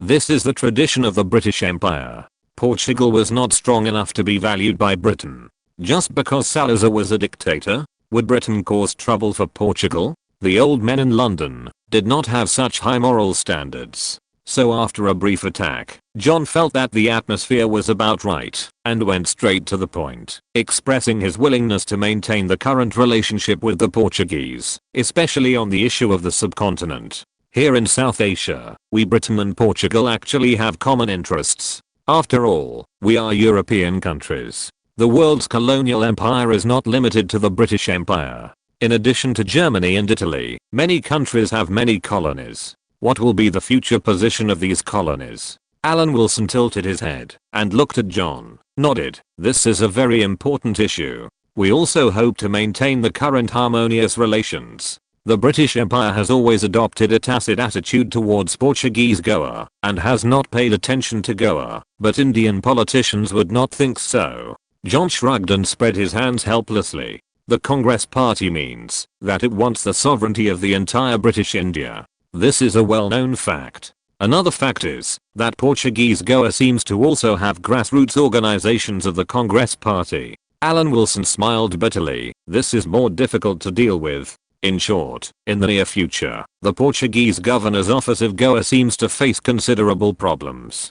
Goa is part of Portugal. This is a well-known fact. Pedro's expression became serious, frowning and saying, Goa has been a Portuguese territory for nearly 500 years. At that time, no one knew where British India was. Alan Wilson stretched out his hand and waved, indicating that he should stay calm, and said with regret, this kind of rhetoric is useful for us gentlemen, but it has limited effect on nationalists. It is well known that nationalists are usually unreasonable. They only believe in rhetoric that is beneficial to themselves and turn a deaf ear to objective and neutral facts. According to my many years of work experience in India, Indian nationalists are especially so. While the two princely commissioners and the Portuguese governor's representative were chatting and laughing, the princely representatives of another place were also talking happily. For the big princely states on the subcontinent, the promises of the Congress Party were not very attractive. These big princely states would not be attracted by petty gains. No matter how nice the Congress Party's words sounded, how could they be as good as the monarchs of these princely states who had the final say?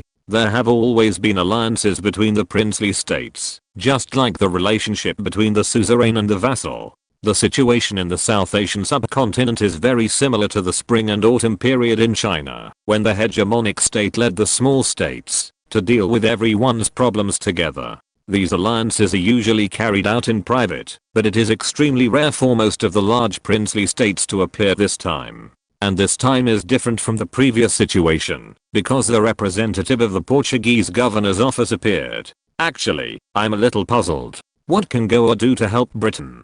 Pedro said, a little puzzled. With the ability of the British Empire, it does not need our help. Some things may not be easy for us to do in the future.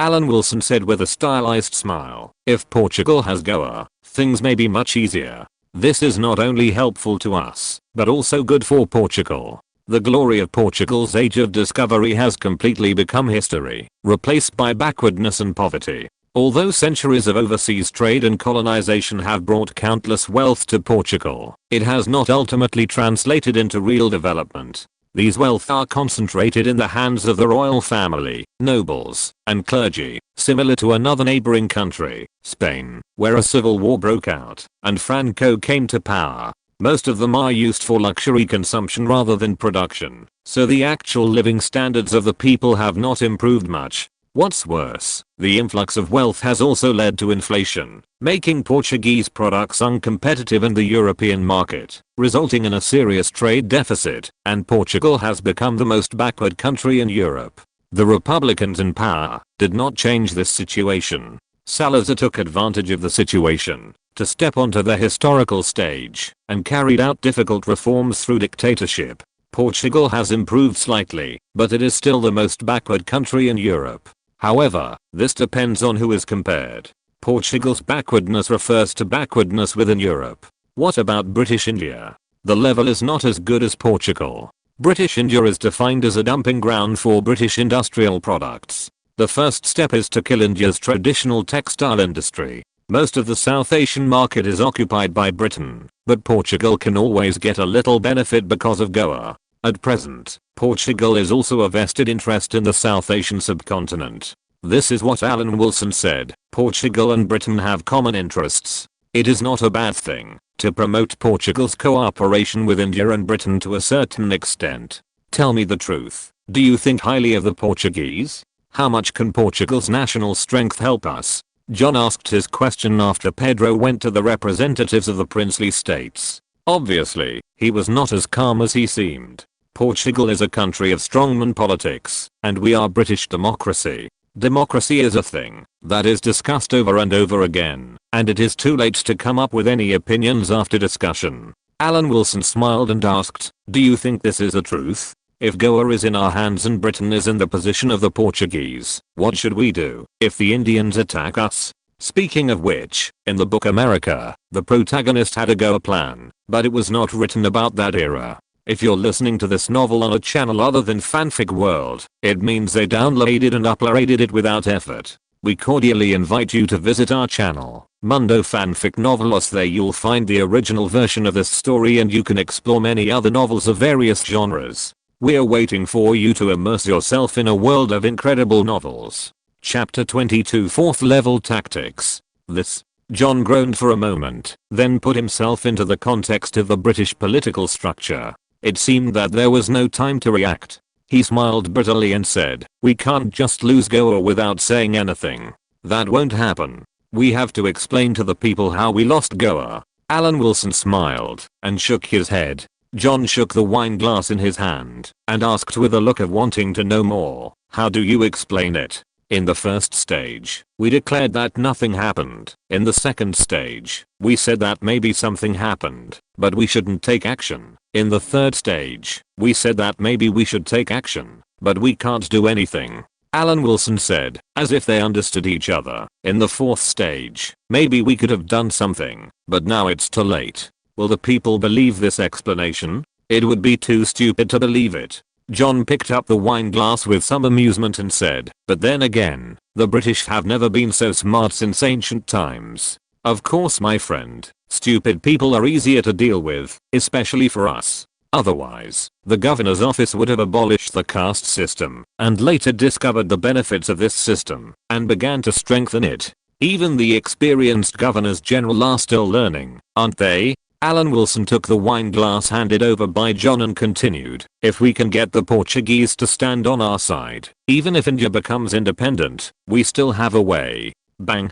John nodded upon hearing this, and clinked his glass with the Hyderabad commissioner beside him, as a way of thanking him for his hospitality. As for the Hyderabad princely monarch Ali Khan, the two were not very familiar with each other. India's independence is the worst outcome, you said.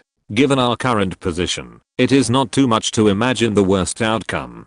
John nodded in agreement with a sense of loss, but for now, this is only good for us, and we can get the benefits of the two princely states. But once India becomes independent, it may be more chaotic than Ali Jinnah's India-Pakistan partition plan. I really feel a little sorry, and my sense of morality makes me feel a little guilty. Maybe you should go to the church and donate 1/10 of the proceeds to the church. Maybe God will forgive you. Alan Wilson curled his lips and said it sincerely, then you can retire early and enjoy life. The tithe is a bit too expensive, and it does not conform to the tradition of the Anglican Church of the British Empire. It is because of the corrupt Roman Catholic Church that our king has severed ties with Rome. John refused Alan Wilson's kindness very straightforwardly. If he had £1 million, he would definitely donate 1/10, because he didn't have any. But he couldn't donate 1/10 of it. Even if it was only £10, he would have to donate 1. It would be a loss.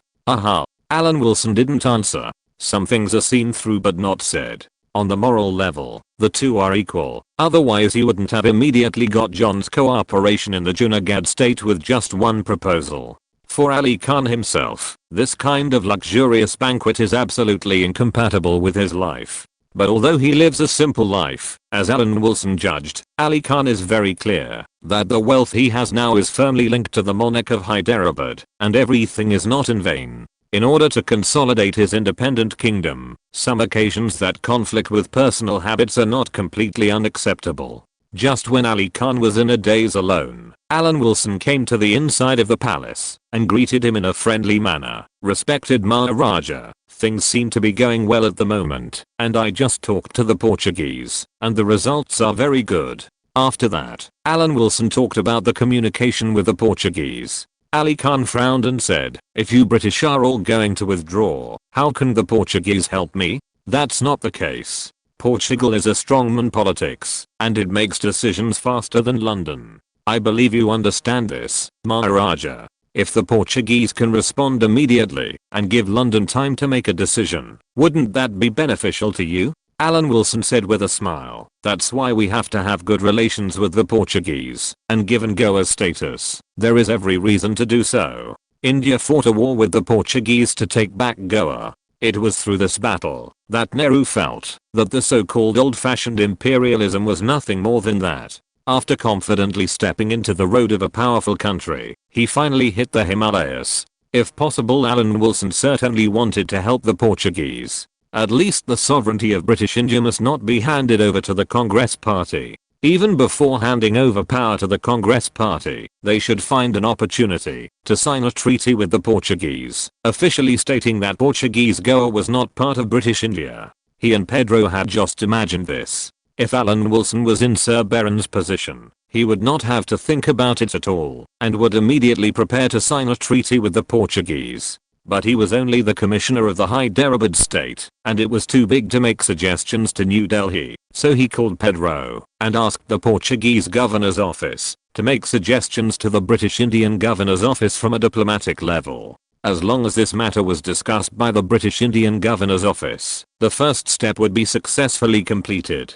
With this request, there was a need for discussion. Anyway, if the British Empire left the subcontinent, it should not mind doing a favor for the Portuguese. After listening to the explanation of the Hyderabad commissioner, the Hyderabad monarch also understood the key. Ali Khan thought for a while and said to himself, that is to say, the Portuguese attach great importance to the existence of Goa and will never give up that port. This is the same situation faced by the Hyderabad state. When facing Nehru, the Maharaja may get some help from the Portuguese. Alan Wilson nodded, looking confident. If British India really cannot be saved, he certainly hopes that British India will appear as a negative example of British withdrawal, so that it can set an example for other colonies that are not yet independent and play a deterrent role. With this goal as the direction of effort, Indians must not live too well. As for other ideas, Alan Wilson is not without them, but he currently has no opportunity and status to operate, so he can only do things within the state first.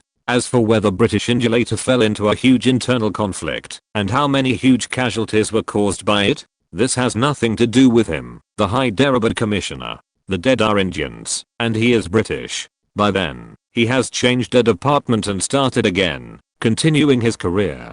Chapter 23 Andaman Islands. Even if it is for the sake of the overall situation, in order to maintain the foundation of India being stronger than Pakistan, there are still many places where the knife can be used. If you can't create a bunch of small countries that can't catch up with Pakistan, it's okay to cut off some corners. After saying goodbye to Ali Khan, Alan Wilson took John and the Portuguese representative Pedro back to the British residence. Such gatherings can't be completed in one day, and they can't stay in Ali Khan's palace all the time.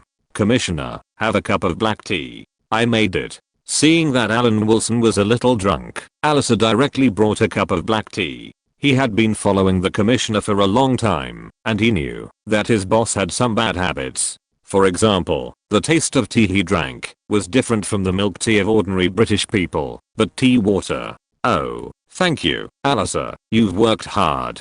Alan Wilson, with his eyes wide open, smiled and thanked. I'm a student of Oriental College, and I've lived in Hong Kong, so my eating habits are a bit Oriental. Thank you for remembering. You're my boss, I dare not forget. Alistair sat down with her thighs together, looking very ladylike, and smiled at her boss, who was a little bit superior. In fact, you don't have to run around like lightning. I heard some old employees of the office say that the previous commissioner didn't work so hard. It depends on the time. The time we are in now doesn't allow us to enjoy life. Oh, right. Alan Wilson seemed to remember something. took out the briefcase at his feet, and took out the gift that Ali Khan gave him. As soon as he took it out, Alice's eyes were straightened. It turned out to be small gold nuggets. Although his family was well off, he had never seen so much gold. This is not as good as his boss. Alan Wilson has seen a lot of gold, so he seems very calm.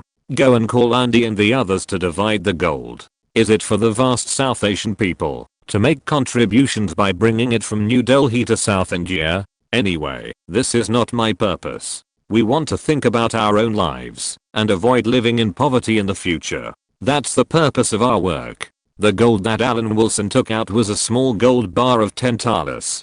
Thala is a unit of weight in India. 1 thala is equivalent to 11.7 grams, and 10 thalas is 117 grams. This is certainly not all the benefits that Ali Khan gave him. He just took out these to share with his assistants. Ali Khan's gold was transported by truck.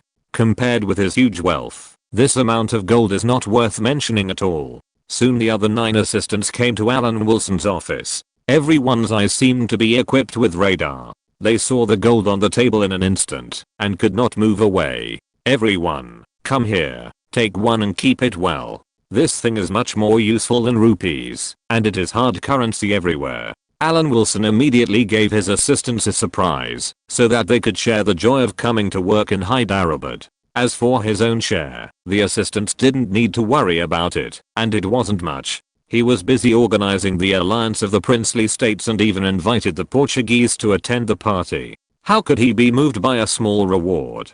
If he wanted to do something for the British Empire's commissioner, he had to pay more.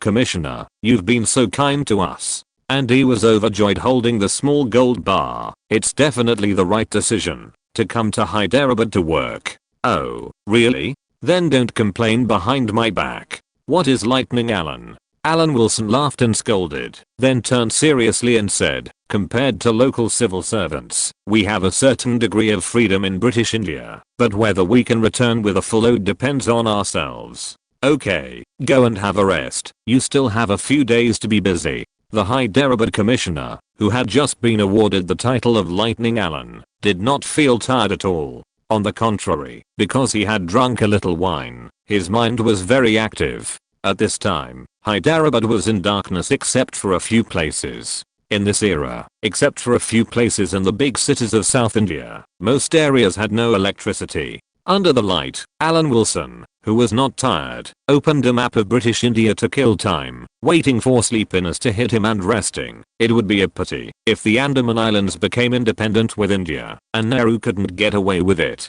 Decades later, the Andaman and Nicobar Islands were an overseas joint territory of the Indian Federation, located south of Myanmar, between the Bay of Bengal and the Burmese Sea, 800 kilometers away from the Indian mainland. An island group in the Indian Andaman and Nicobar Central Territory, located in the southeast of the Bay of Bengal. In fact, it is reasonable for the Andaman and Nicobar Islands to belong to Myanmar, or become part of Bangladesh. But it belongs to India, which is undoubtedly a legacy of the British Empire. The most important thing is that the Andaman and Nicobar Islands are right on the westward route of the Strait of Malacca. As long as the ship comes out of the Strait of Malacca, it can be monitored by the military facilities of the Andaman and Nicobar Islands. Because the United States erupted with powerful productivity during the war, in terms of naval scale, the US Navy is undoubtedly the world's number one, surpassing the British Royal Navy, which was the world's number one before World War II.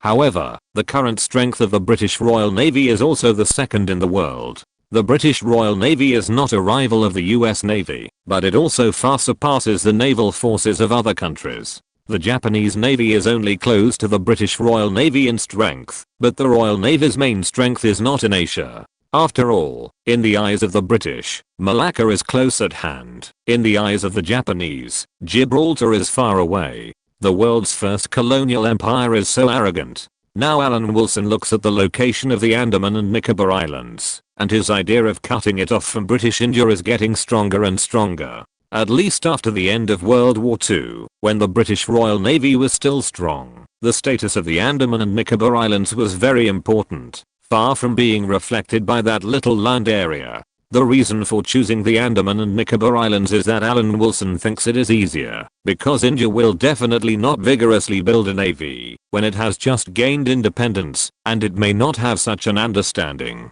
It is not difficult to cut off an isolated archipelago overseas. Furthermore, it is also convincing to London. Although the independence of British India is a foregone conclusion, the British colonies are not limited to British India, but also British Malaya. The Strait of Malacca is still under the control of the British Empire. The Andaman and Nicobar Islands, which are blocking the route of the Strait of Malacca, should of course remain in the British Empire. Well, I know the group is closed, so I won't open a new one for the time being. I'm very busy these 2 days. I'm going to Harbin tomorrow. I'll open it after I finish this part. Chapter 24 are calling the governor's office. Although the British Empire was not as powerful as the United States and the Soviet Union after the war, it was still big enough to operate in many places. In addition to British India, there were also British Malaya, British Middle East, British Africa and other places. Alan Wilson didn't know when he had become sleepy. He simply packed up his things and fell on the bedside. The Hyderabad state, the preliminary exchanges between the princely state alliance and the Portuguese were still going on, and they were almost done after a few days. On this day, Ali Khan called Alan Wilson to the palace. His thin face was a little serious, and he revealed a piece of news that was enough to be a bolt from the blue. Maybe in a few days, New Delhi will want to take you back again. I just came back. Alan Wilson was shocked, and felt that something was unusual. If it was the Governor General's office of British India who called him back, he could just send a telegram directly. Moreover, there seemed to be no important things involving his work recently. His work in Hyderabad was still quite far away from his work in British India, and he couldn't say that he had any influence. A trace of gloom flashed across Ali Khan's face, and he said in a cold voice, "It seems that your princely state representatives came to Hyderabad this time, and the Congress party noticed that Nehru put pressure on the governor's office. He really knows how to pick the time." Alan Wilson muttered angrily. It seems that he still suffered from his age. When he did things, he thought too simply, which attracted the attention of the Congress party. It must be said that putting pressure at this time is a good opportunity. The better the situation is, the more the British Indian governor's office does not want to fall behind. It hopes that British India will remain stable and end the world war. Because the gathering of the Hyderabad princely states attracted Nehru's attention, did he want to kill the chicken to scare the monkey? This possibility cannot be ruled out. Alan Wilson's mood suddenly became very bad. "Alan, I have contacted Sir Baron. I admire your experience as the commissioner in Hyderabad. Judging from the tone of the telegram, the matter is not serious. You may need to prepare some words." Ali Khan saw that Alan Wilson was a little worried and said to comfort him, "And I have prepared some gifts for Sir Baron. You can take them when you return to New Delhi. It shouldn't be difficult to pass the customs." Alan Wilson was a little surprised that Ali Khan could do this. Sure enough, some true nature can be nurtured in the widespread ignorance in British India. When the word came to his lips, Alan Wilson seemed to remember something and expressed his thoughts in a communicative tone. "Respected Maharaja, there is actually someone who should not be out of your sight." "Who?" Ali Khan was stunned, and his mind quickly recalled the important political figures in British India, but he did not confirm that Alan Wilson was talking about that person. "General Mountbatten." Alan Wilson said decisively, "I don't know what the result of returning to New Delhi this time will be. Will the governor's office transfer me because of Nehru's pressure? Although the tone of your telegram with Sir Baron is relatively mild, I have to think more about it. Maharaja, I'm still the commissioner of Hyderabad. I want to communicate with you very sincerely and fulfill my responsibilities." Alan Wilson said these words sincerely. In a sense, he is still far from being a real old civil servant. When he came to Hyderabad to take office, he came with sincerity. So when dealing with Ali Khan, he, the commissioner of Hyderabad, really cared about the monarch of Hyderabad. Help Ali Khan find ways to maintain the status of an independent kingdom as much as possible, even if he knew in his heart that the possibility of success was slim. Mountbatten? Ali Khan muttered this name. Of course, he knew that the owner of this name was the current commander of the Southeast Asia Theatre and the supreme commander of the British Indian Army. But that's all. The other party is a royal relative. Commanding the army in wartime can be understood as a member of the royal family leading by example. But as a soldier, what role does he play in the current political situation in British India? The interference of royal family members in politics has long disappeared in the UK, right? If the First World War had not dealt a heavy blow to the British aristocracy, how could it disappear so easily? Seeing Ali Khan's expression, Alan Wilson knew that the other party didn't care much and emphasized, "Maharaja, I'm very serious about my suggestion. General Mountbatten plays an important role in the royal family. Prime Minister Churchill has a very good relationship with General Mountbatten." Hearing the name of Prime Minister Churchill, Ali Khan changed his solemnity. For the British colonies all over the world, the name of Prime Minister Churchill is still well known. The people in these colonies have not yet felt that the United States and the Soviet Union and the outside world have already embarrassed the British Empire. But Alan Wilson knew that in the war, Mountbatten was much better than Churchill, who was like a bullfight. After becoming the commander of the Southeast Asia Theater, he maintained good relations with the Allied forces on all fronts. During the Burma campaign, the armies of the Allied powers did not cooperate with each other, looked down on each other, and were defeated one by the Japanese army, putting British India in danger. Mountbatten solved this problem as soon as he took office and coordinated the battles of various countries' troops. Most importantly, Mountbatten was to be appointed as the Governor-General of British India immediately after the war. The future of India was decided in Mountbatten's hands. It was Mountbatten who took over as the last Governor-General of India and led the partition of India and Pakistan.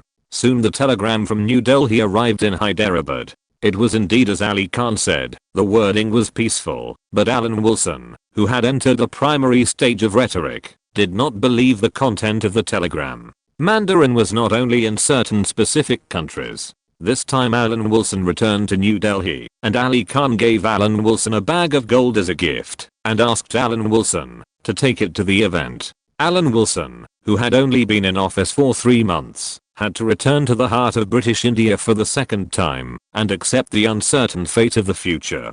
The assistants who followed him to Hyderabad came to see him off, thinking that their boss's return was just a routine matter. At this time, the Rhine River defense line in Europe had been completely breached, and the offensive in British Burma was also in full swing. The Japanese troops entrenched in Burma had already begun to have a preliminary foreshadowing of a tragic end. The weather in New Delhi was sunny, and the sun shone through the windows of the governor's mansion.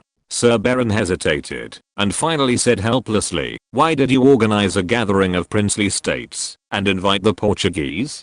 Do you know that the current offensive in Burma still requires the support of British India's manpower and material resources? You should know something about the Congress Party's proposition, right? I will write a chapter first and post it at noon tomorrow. I should be in Harbin at that time. I'll see if I can come back for the chapter in the evening. I have to go to bed early today and get up early tomorrow." Chapter 25 still needs to find Mountbatten. Although I don't know everything, I know some. But Ali Khan is not an ordinary princely monarch. In the upper class of London, Ali Khan has also received full courtesy. Now the monarch of Hyderabad wants to do this. I have no reason to object. Alan Wilson's face was full of helplessness, and he shirked his responsibility as soon as he opened his mouth. Since Ali Khan is a figure registered in the eyes of the British royal family, it is more appropriate for Ali Khan to take the blame for colluding with the princely state, and the other party has the ability to do so.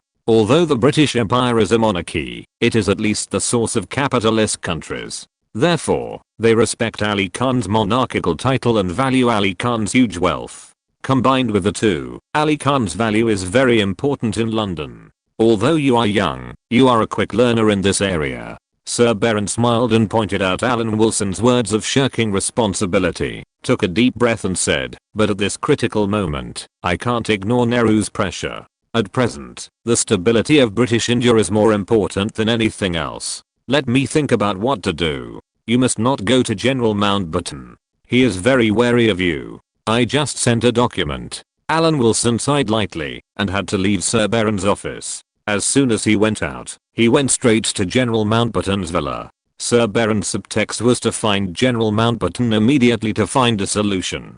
After some inquiries, he confirmed that General Mountbatten was in the headquarters, and then he knocked on the door of the villa. In order to solve the current crisis, he couldn't care so much. If you can't deal with me this time, the death toll after India's independence will at least double. While greeting Nehru, Alan Wilson secretly became fierce in his heart. He just wanted to strengthen the power of the princely state a little, and contacted the Portuguese again, preparing to get some benefits for himself. What's wrong with this? Isn't India independent yet? Is British India still a colony of the British Empire? What's wrong with him doing this in his own colony? But Nehru just didn't know the general situation, and let Alan Wilson, who had good intentions, and hoped that India would be more democratic, encounter troubles that should not have occurred.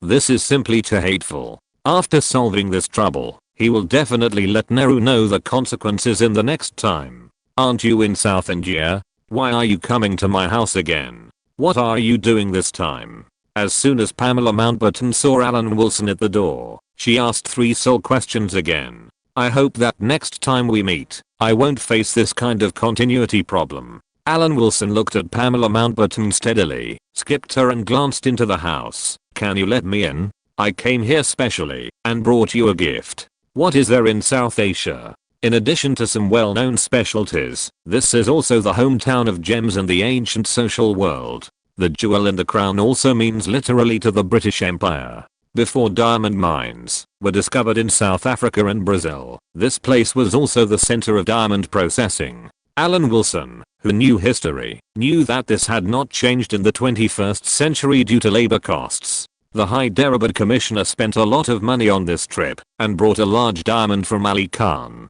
Anyway, in his opinion, even if it was not 10 carats, it was not far off. I can't have it, it's too expensive. Pamela Mountbatten glanced at the diamond with her eyes and refused insincerely. There were rumors when you came last time, so what's the point of giving diamonds this time? Do you think I want this? Alan Wilson was so angry that he calmed down inside. I'm in trouble now, and I hope to successfully overcome the current difficulties.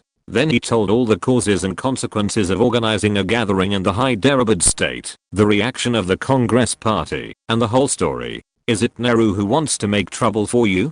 Pamela Mountbatten was very surprised. I heard that Nehru seems to be quite arrogant. He actually pays attention to your work in Hyderabad. However, you should find Sir Baron or Governor Warvel. It is of course useful to find Sir Baron and Governor Warvel, but it is more useful to find your father.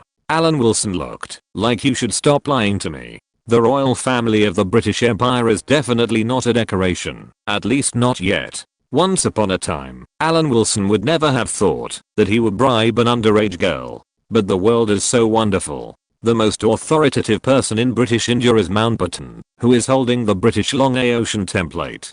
Do you want to take a risk and deal with Pamela Mountbatten first? But it seems that Britain does not like to cook rice before it is cooked. The possibility of facing imprisonment is greater. What did you look at just now? Pamela Mountbatten moved back unconsciously, and she just saw the look of Alan Wilson just now. I'm thinking about how to get through this difficult time. Lying without blushing was no longer a difficult task for Alan Wilson, not to mention that the person he was deceiving was an underage girl. Let me ask for you. After being indoctrinated with rhetoric for a long time, Pamela Mountbatten finally couldn't stand it. She didn't have many friends in British India. Although she was not familiar with the Hyderabad commissioner in front of her, she felt a little sorry for causing trouble to him last time. It's not that she really coveted diamonds or something. Pamela Mountbatten thought so, and made a very brave decision for her to help this middle and high-level civil servant and test her father's tone.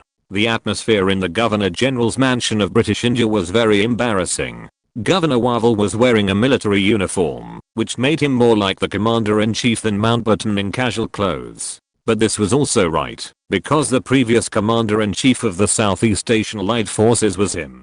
Governor Warvel, who was already a field marshal before the Governor-General of British India, usually did not interfere with the work of the Governor-General's office, but trusted the head of the civil service, Sir Baron. Sir Baron was of course in the room, looking relaxed as if he knew nothing. Mountbatten hesitated and asked, "What do you think of the protest raised by the Congress party?" In principle, British India does need the support of the Congress Party for the war, but we cannot ignore another thing, which is the authority of the Governor General's office. Sir Baron paused for a moment. It's not a big deal in itself. I believe Nehru should not take it to heart. Oh. Mountbatten nodded in understanding, but he was actually not satisfied with this answer. Why would his daughter find an opportunity to speak for this person? How about this? I'll meet him and communicate with him. Mountbatten said to Sir Baron, don't worry, it's just a simple chat. I believe that communication is not difficult for me. Sir Baron flashed a barely perceptible smile at the corner of his mouth, and then his face was serious. Since the Commander-in-Chief thinks it's appropriate, I believe this State Commissioner has no reason to refuse.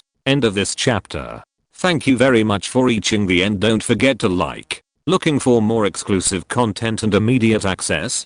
Subscribe to our Patreon. Remember, every like, subscription, or donation encourages us to continue. Thanks to everyone. See you in the next video.